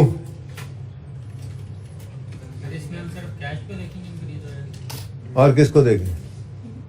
और यार जुगाड़ बताया मैंने, ठीक है, तरीका बताया मैंने कि एसेट लायबिलिटी, जो करंट लायबिलिटी यहां जाने हैं उनको देखो। इंक्रीज हो रहा है अगर एसेट, तो दूसरा इंपैक्ट कैश पे डाल दो। वो एसेट डेबिट हुआ तो ये क्रेडिट, माइनस लिखना है बस, गलती नहीं होगी। तो कैश को ही देखना है ना बस, जैसे सिखाया वैसे ही होना है।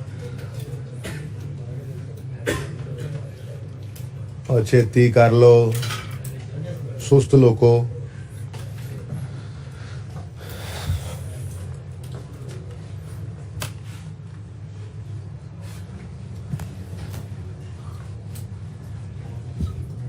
चलिए सवाल अब आगे भी ले जाएं, सवाल खत्म भी करना है। क्या हो गया आप लोगों को?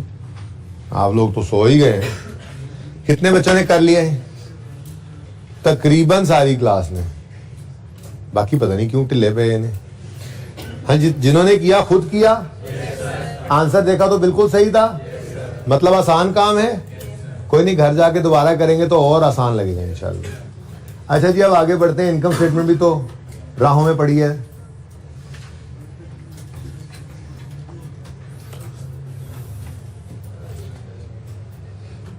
क्या सेल, क्या कॉस्ट ऑफ सेल, क्या जीपी, क्या ऑपरेटिंग एक्सपेंसेस, क्या सेल। हमारे लिए तो profit before tax starting point था, स्टार्ट में बताया था। तो फिलहाल तो छोड़ो इस सारी इनकम स्टेटमेंट को, और ये नेट इनकम जो है, क्योंकि सवाल में टैक्स का जिक्र नहीं है, तो यही पीबीटी, यही पैट एक ही चीज है। तो ये हमारा स्टार्टिंग पॉइंट है। लेकिन मैं वहां पे स्टिल, वहां पे मैं नेट इनकम या नेट प्रॉफिट का लफ्ज नहीं लिख रहा, कहीं आप भूले से वहां पे कोई नया उसूल ना बना लो। उसूल हमेशा यही जहन में रखना, स्टैंडर्ड ने कहा हुआ है कि ये जिस मेथड से मैं कैश फ्लो बनाना सिखा रहा हूं ना, इसका स्टार्टिंग पॉइंट हमेशा प्रॉफिट बिफोर टैक्स होगा। टैक्स नहीं है तो फिर यही वाला प्रॉफिट बिफोर टैक्स, इसी को कहना, इसी को प्रॉफिट बिफोर टैक्स कहना है। ठीक है, सही है। तो 950 हमारा स्टार्टिंग पॉइंट है। ठीक हो गया। Now here comes the match. ऊपर भी तो एडजस्टमेंट लिखी हुई है, उधर किस चीज की एडजस्टमेंट करनी है? यहां तक को मसला है तो बता दो, नहीं तो मैं आगे चलूं। शायद ये सबसे टेक्निकल बात होगी कैश फ्लो की, लेकिन है ये भी आसान ही, आपस की बात है, किसी को बताना नहीं। ठीक है। अच्छा इधर देखो, ये एडजस्टमेंट्स किसकी होंगी जी? ये एडजस्टमेंट तो वर्किंग कैपिटल चेंजेस की थी ना, यहां पर एडजस्टमेंट्स करेंगे हम for non cash items. For ये एडजस्टमेंट्स किसकी करेंगे जी? क्या मतलब? यार एक बात आपसे की थी क्लास में, आपको याद हो कि ना याद हो, मैंने की थी आपको कि डेप्रीसिएशन की, शायद करेक्शन ऑफ एरर में कहा था कि किसी ने डेप्शन की एंट्री कभी ये देखी हो, डेप्शन एक्सपेंस डेबिट कैश क्रेडिट, कहीं भी की थी, लेकिन ये बात मेरे दिमाग में आ रही है, आपसे की जरूर हुई है, मैंने कहीं ना कहीं बात की थी, बहाल नहीं की थी तो अब कर रहा हूं। क्या डेप्रीसिएशन एक्सपेंस की एंट्री कभी किसी ने ये देखी है? Depreciation expense debit cash credit, depreciation expense is a no. ये 36 के अंदर समझाया था आपको सवाल करते हुए, याद आ गया मुझे जी। डेप्रीसिएशन एक्सपेंस जो है this is a non cash item, this is a non cash item, ऐसे ही है। लेकिन मसला क्या है? मसला इज, यानी मसला है क्या, यहां से जो चले चले चले चले चले चले चले यहां 950 तक आते आते एक डेप्रीसिएशन एक्सपेंस भी आपका माइनस हो चुका हुआ है 230 का। हुआ है कि नहीं हुआ? प्रॉफिट की फिगर तक आते आते 230 की डेप्रीसिएशन माइनस हो चुकी है। और बोलो क्या ये सही है? हमने इस वक्त कैश फ्लो की बात करनी है और स्टार्टिंग पॉइंट में वो चीज ले रहे हैं जिसमें से एक नॉन कैश आइटम माइनस हुआ पड़ा है। तो सबसे पहले इसको क्या कर दें? रिवर्स कर दें। क्या कर दें? रिवर्स बोला करो, फिर देखेंगे इनकम भी तो पड़ी हो सकती है रिवर्स करने वाली, फिलहाल तो एक्सपेंस है, ठीक है ना, तो वो बात करें जो हर जगह चल जाए, ठीक है। तो सबसे पहले क्या करो? डेप्रिसिएशन को रिवर्स कर दो। अब यू सोचो, प्रॉफिट तक आते आते ये डेप्रिसिएशन एक्सपेंस क्या हो गया होगा? माइनस। क्या हो गया होगा? माइनस। तो अब क्या कर देंगे? ऐड। तो पहली एडजस्टमेंट यहां पर जो हम देखेंगे वो होगी add depreciation expense. Depreciation expense हमने ऐड बैक कर दिया और ठीक है 230। ये पहला सवाल है ना, डेप्रिसिएशन एक्सपेंस गिवन है, वरना ये निकाला करेंगे सवालों में जाके हम एक्यूमुलेटेड डेप्रिसिएशन के लेजर में से या एसिड के लेजर में से देखेंगे। सही है, आगे बढ़े जी, सवाल को खत्म करते हैं। अब सवाल के अंदर 4 एडजस्टमेंट्स हैं और मेरा दिल चाह रहा है कि मैं पहले डी एडजस्टमेंट आपको करा दूं। डी एडजस्टमेंट क्या है? Drawings amounted to 568। भाई बस 2-3 चीजें ही रह गई हैं अब इस फॉर्मेट के अंदर जो अभी तक मैंने नहीं लिखी थी, ठीक है। एक है यहां पर 3 चीजों को हम लेस करते हैं। क्या करते हैं जी?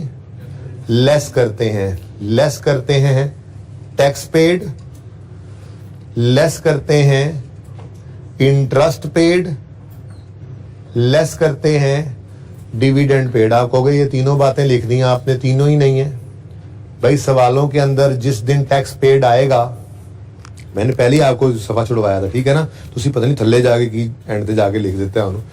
खैर है एनीवेज, कोई बात नहीं, इधर आ जाएगा, गुजारा कर लोगे, बस इससे आगे कुछ नहीं। ये ऐसे करना ना, ये दोनों एक लाइन में छोटे करके लिख लेना, क्योंकि इनमें कोई फिगर नहीं है, आगे 0 डालना है आपने, ठीक है ना। हाँ, सवालों में टैक्स पेड आया करेगा आने वाले दिनों में, तो माइनस करेंगे यहां से पेमेंट, टैक्स की जो पेमेंट की है। इंटरेस्ट की पेमेंट आया करेगी, यहां माइनस करेंगे। फिलहाल तो कोई नहीं है, ना ही कोई टैक्स पेड है हमारे सवाल में, ना ही इंटरेस्ट पेड है। हाँ, डिविडेंड नहीं है, लेकिन ड्राइंग्स को ही तो डिविडेंड का नाम दिया था, तो डिविडेंड पेड को काट के मैं लिख रहा हूं ड्राइंग्स, ये इसलिए कि आप बड़े हो गए आप, अब सवालों के अंदर डिविडेंड ही आएगा, लेकिन फिलहाल ड्राइंग्स से गुजारा करें। ड्राइंग्स ही को तो हमने कंपनी केस में डिविडेंड कह दिया था, सोल प्रोपराइटर में जो ड्राइंग थी उसी को तो हमने कंपनी केस में डिविडेंड कह दिया था, ठीक है। तो भाई ये डिविडेंड पेड कितना है सवाल ने बताया जी? 568 माइनस हो गया, ठीक है जी, और सही है। लेकिन ये डिविडेंड जो पेमेंट आपने वहां दिखाई है कि जी ये कैश आउटफ्लो हो गया हमारा, असल में हम कैश इनफ्लो आउटफ्लो दिखा रहे होते हैं।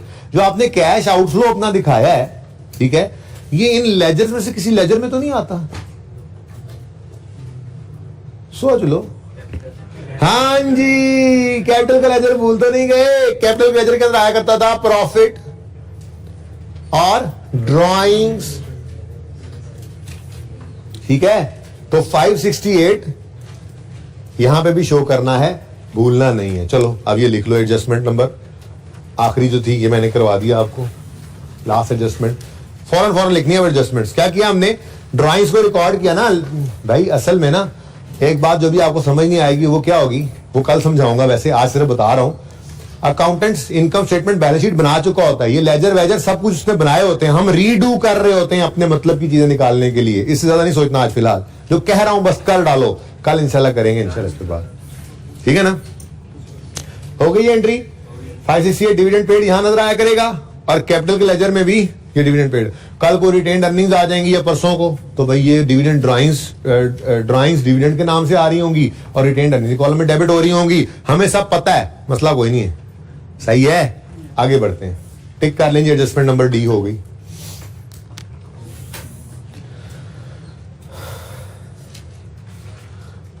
ओह पॉइंट ए भी कर देते हैं, क्या ही पॉइंट है। कहता है जी part of long term loan amounting to 1 lakh was paid by Junaid Janjua from his personal account. मतलब कहने का ये है कि पहले वो कैश घर से लाया होगा, मैं यूं कह रहा हूं, कैश डेबिट और कैपिटल क्रेडिट, और फिर लोन रीपे किया होगा, लॉन्ग टर्म लोन डेबिट और कैश क्रेडिट 100 से। तो आप डायरेक्ट एंट्री कर सकते हैं भाई, इस कैश के साथ कैंसिल कर दें और डायरेक्ट एंट्री कर लें। लायबिलिटी अपने जेब से पे कर दी ना ओनर ने, तो यूं समझो कैपिटल इन्वेस्ट कर दिया मजीद। तो असल तो ये बात हुई है, कहना यूं चाहिए था कि कैश लाके पहले दराज में डाले, फिर दराज से निकाले और बैंक में जमा करा दे। उसने घर से निकला पैसे जमा करवा दिए, बिजनेस की लायबिलिटी पे की ना, तो एंट्री क्या बन गई, long term loan debit capital credit. लेकिन जब इन्वेस्टिंग एक्टिविटी में जाओगे ना, तो लोन रीपेमेंट के अंदर भी ये 100 लेना है और कैपिटल इन्वेस्टमेंट के अंदर भी ये 100 लेना है, इसको भूलना नहीं है। फिलहाल तो ये एंट्री करा दो मुझे जी। क्या एंट्री बनी हुई, long term loan debit capital, profit की जगह कोई नहीं अभी छोड़ दी मैंने, कैपिटल क्रेडिट 100 से। यहां पे क्या लिखा हमने, लॉन्ग टर्म लोन, लेकिन मैं साथ ही ना कैश भी लिख रहा हूं ऐसे ही आपको समझाने के लिए। और यहां पे आपने क्या लिखा, कैपिटल, लेकिन साथ ही क्या लिखा हमने, कैश, यानी रीपे हुआ। ठीक है, ये दो एंट्रीज को एक बनाया, कोई तकलीफ तो नहीं हो रही, ठीक है। एडजस्टमेंट बी भी ओवर होगी।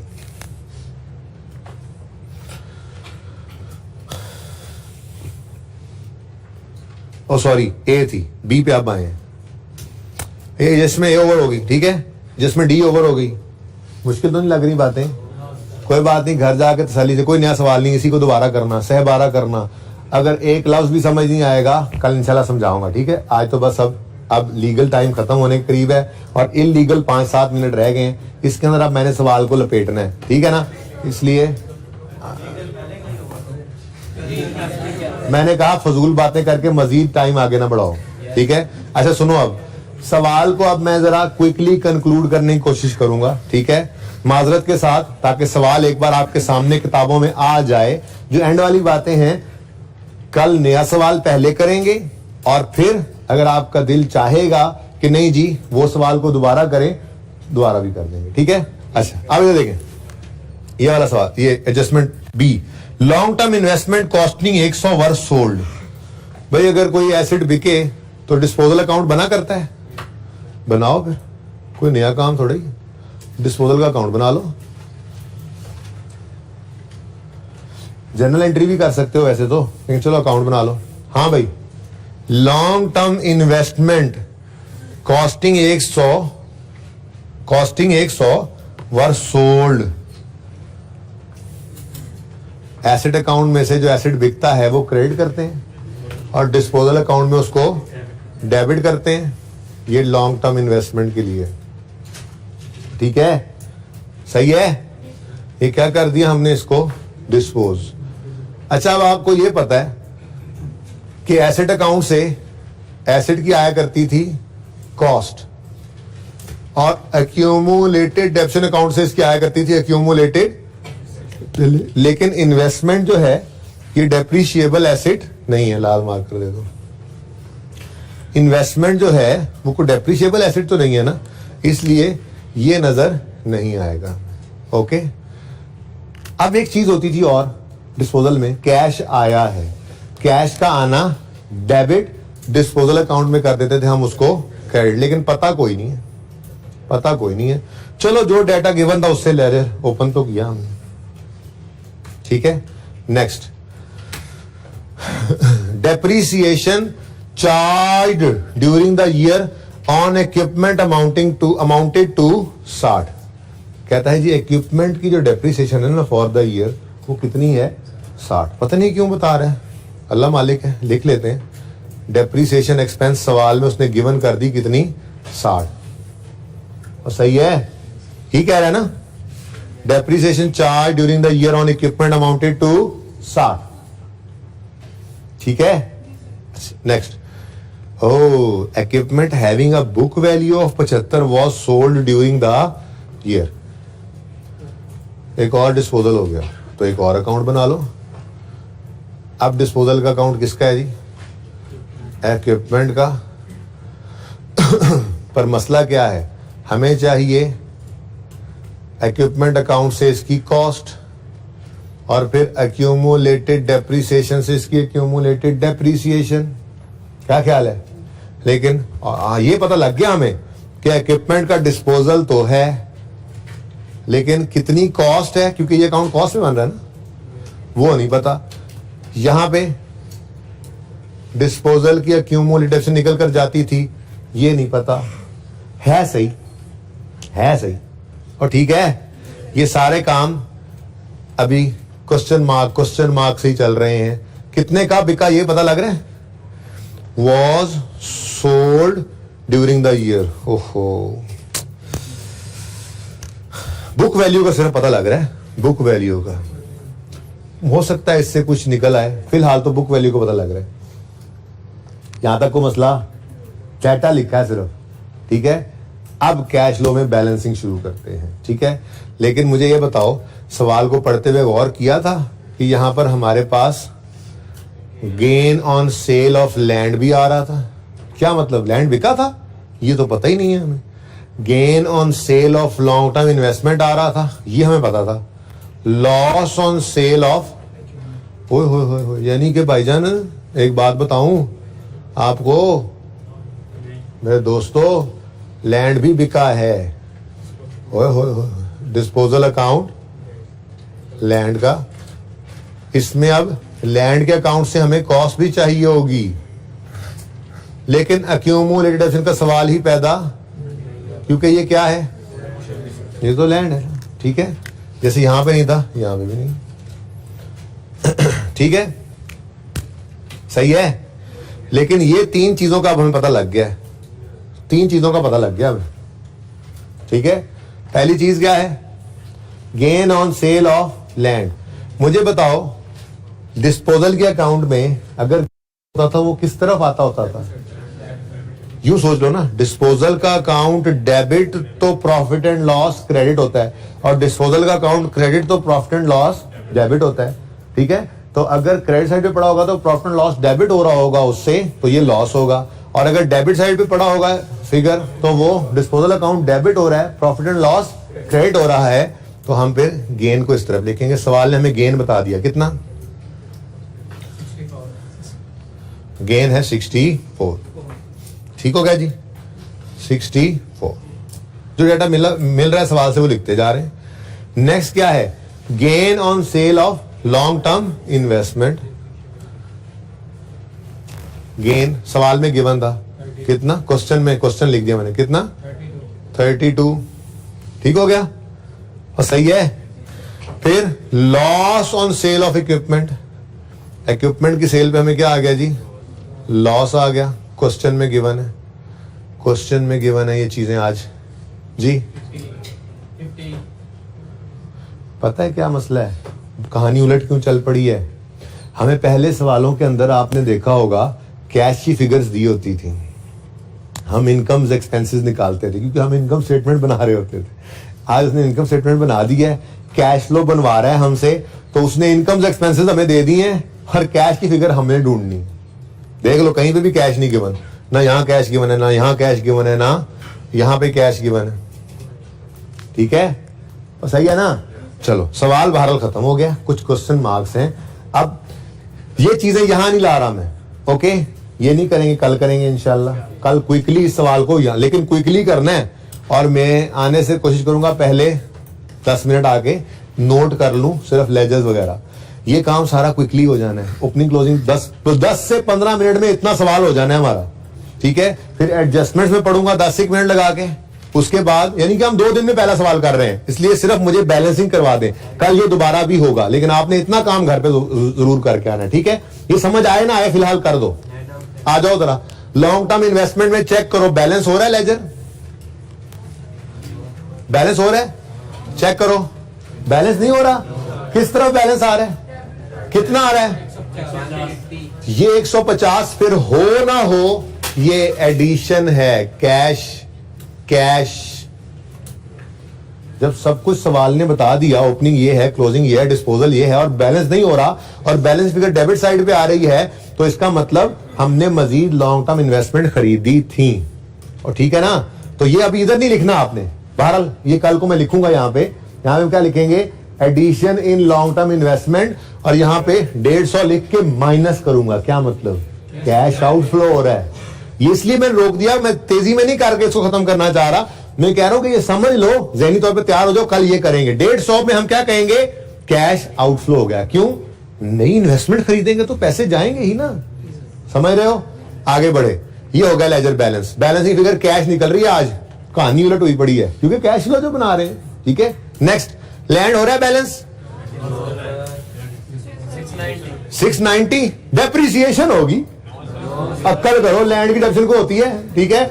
इसका मतलब फिर सवाल कह भी रहा था लैंड डिस्पोज हुआ है, तो फिर ये डिस्पोजल अकाउंट में जाने वाली कॉस्ट होगी डिस्पोजल की।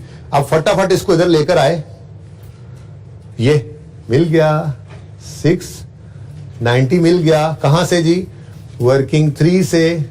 बात समझ रहे हो, मत करो बैलेंस, सिर्फ देख लो, कल दोबारा तो करना ही है, लेकिन घर पे भी ट्राई कर सकते हो जी। अब जब ये 2 चीजें पूरी हो गई, ये 2 चीजें पूरी हो गई, तो यहां बैलेंसिंग फिगर क्या आ रही है बताओ, 750। अब खुद सोचो ना, 690 वाली चीज का 754 मिला तो 64 का गेन आया ना। अब हम क्या करेंगे, इस 754 को इन्वेस्टिंग एक्टिविटी में लाएंगे, और यहां पे लिखेंगे cell proceed from disposal of land. समझ आ रही है, इनफ्लो पॉजिटिव होगा, पूरा वाला नेगेटिव था, ठीक है। नेक्स्ट, ये हो गया काम खत्म, काम तो किधर गया, काम तमाम हो गया, और इसका भी काम तमाम हो गया, ये लेजर बैलेंस हो गए। आगे बढ़े, हाँ भाई लॉन्ग टर्म लोन के बारे में बताओ, बैलेंस हो रहा है इस तरफ डेबिट साइड पे। अब सवाल खामोश है, पेमेंट रीपेमेंट उसने बता दी थी, तो हो ना हो ये मजीद कैश हमने लिया है, इस तरफ आ रहा है, तो फिर कैश पे किया है। आप समझ गए तो अच्छा ही होगा, चलो इस तरफ लिखवाया आपने, ठीक है ना। क्या मैंने लिख दिया गलती से, क्या हुआ, क्या क्या क्या क्या, क्या कहा मैंने, अगर इधर आ जाता कैश तो कहते मजीद लोन आ गया है, बैलेंस फिर इस तरफ आ रही है तो मतलब लोन रीपे हुआ है, ठीक है जी, तो कैश। अब ये इन्वेस्टिंग एक्टिविटी के अंदर यहां पे 175 हम माइनस शो करेंगे, कैश आउटफ्लो हुआ है लोन देने के लिए, कल करेंगे। आगे बढ़ो, बिल्डिंग का अकाउंट बैलेंस नहीं हो रहा 500। अब भाई डिस्पोजल का, ये एक्यूमुलेशन का अकाउंट अलग पड़ा है, तो यहां इधर आ रहा है, तो फिर तो एडिशन है, सुकून मारो। ये क्या है जी, एडिशन यानी कैश इनफ्लो, यहां पे लिखेंगे एडिशन इन बिल्डिंग, और 500 आउटफ्लो, कैश आउटफ्लो होगा, कैश फ्लो के अंदर लिख रहे होंगे कल, जहन बना रहा हूं अभी, काबू किया इस सवाल को आज, ठीक है। नेक्स्ट, एक्यूमुलेटेड डेप्शन का अकाउंट, इधर बैलेंस शो कर रहा है 170। फिर भाई सवाल खामोश है, तो डेप्शन एक्सपेंस ही होगा ना, ये आज दिया हुआ था, अगले सवालों में हम कैलकुलेट किया करेंगे। आप चेक कर लो, 170 हमने कैलकुलेट किया, 60 उसने दिया होता, दोनों को ऐड करो 230 ही बनता जो सवाल में गिवन था, ऐसे जस्ट बताया, जरूरत नहीं थी, ठीक है। तो भाई इस तरह से हमने बैलेंस करना है इनको। जैसे यहां पे बैलेंस करोगे इसको, तो कितना आ रहा है 50 डेबिट साइड पे, लेकिन मसला क्या है, डिस्पोजल हुआ है, पहले इसको चेक कर लो, पहले डिस्पोजल की कॉस्ट निकालो, पता नहीं थी हमें, ठीक है ना, हमें पता नहीं है डिस्पोजल की कॉस्ट। यहां पे आते हैं, ओ, इसमें एक ही चीज बैलेंसिंग है, ओपनिंग भी आ गया, तभी तो शायद इस साल की डेप्शन दी थी इसने, क्लोजिंग भी आ गया, बैलेंसिंग फिर इस तरफ कितनी आ रही है, 30। मतलब जाने वाले एसेट की अक्यूमुलेटेड डेप्रिसिएशन कितनी थी, 30। ये देखो कहां से मिली हमें वर्किंग, 7 से। अगर इसकी अक्यूमुलेटेड डेप्रिसिएशन 30 थी और इसकी बुक वैल्यू 75 थी, तो फिर इसकी कॉस्ट कितनी रही होगी, बोलो। 75 अगर बुक वैल्यू हो, 30 अक्यूमुलेशन हो, तो 105 का ये एसेट था, जो 30 रुपए डेप्शन होकर 75 पे पड़ा हुआ था। तो हमें ये पता लगा कहां से, वर्किंग 11 से लिखना है, जैसे मर्जी कर दो। इक्विपमेंट कितना आ गया जी, 105। अब चेक करो बैलेंसिंग फिगर किस तरफ आ रही है। हाँ जी, ये एडिशन इन इक्विपमेंट भी होगा, यहां पे लिखेंगे कल और यहां पे माइनस शो करेंगे जी, कैश आउटफ्लो हो गया, ठीक है। लेकिन ये मैं इसलिए कर रहा हूं कि लेजर आप बैलेंस करके आए, कैपिटल का लेजर बैलेंस करें जरा, इसी तरह बैलेंसिंग फिगर आएगी और प्रॉफिट ही हो सकता है, सवाल खामोश है ना, तो गड़बड़ कोई भी नहीं है, प्रॉफिट ही होगा। चेक कर लो, चेक करो, बैलेंसिंग फिगर इसी तरफ आएगी, यही हल्की साइड लग रही है, और है भी कितना, देख लो 950 था प्रॉफिट, तो सही निकला हुआ है। अगर पर्चे में गिवन ना होता तो ऐसे निकल आता ये भी, लेकिन ये आसान सवाल है। ओके, सही है, आगे बढ़ो। ये डिस्पोजल का अकाउंट भी खत्म है, क्यों, सब कुछ तो आ गया है, बैलेंसिंग कैश निकालो भाई। 132, इधर देखो 100 वाली चीज को 132 मिला तो 32 का गेन आया ना, तो ये 132 इनफ्लो। आगे इधर से भी अब कैश निकल सकता है, बैलेंस सुनो कल करेंगे ना, अब इधर से ये भी कैश इनफ्लो, ये ऑलरेडी हो गया, ठीक है। तो यहां से कैश इनफ्लोज और आउटफ्लोज निकलेंगे, और यहां पे कल जो 2-3 चीजें और आएंगी ना, वो होंगी इनकम्स और एक्सपेंसेस का रिवर्सल। आपको गेन आया एक पे, गेन आया दूसरे पे, लॉस आया तीसरे पे, ये सब की सब नॉन कैश ट्रांजैक्शन है।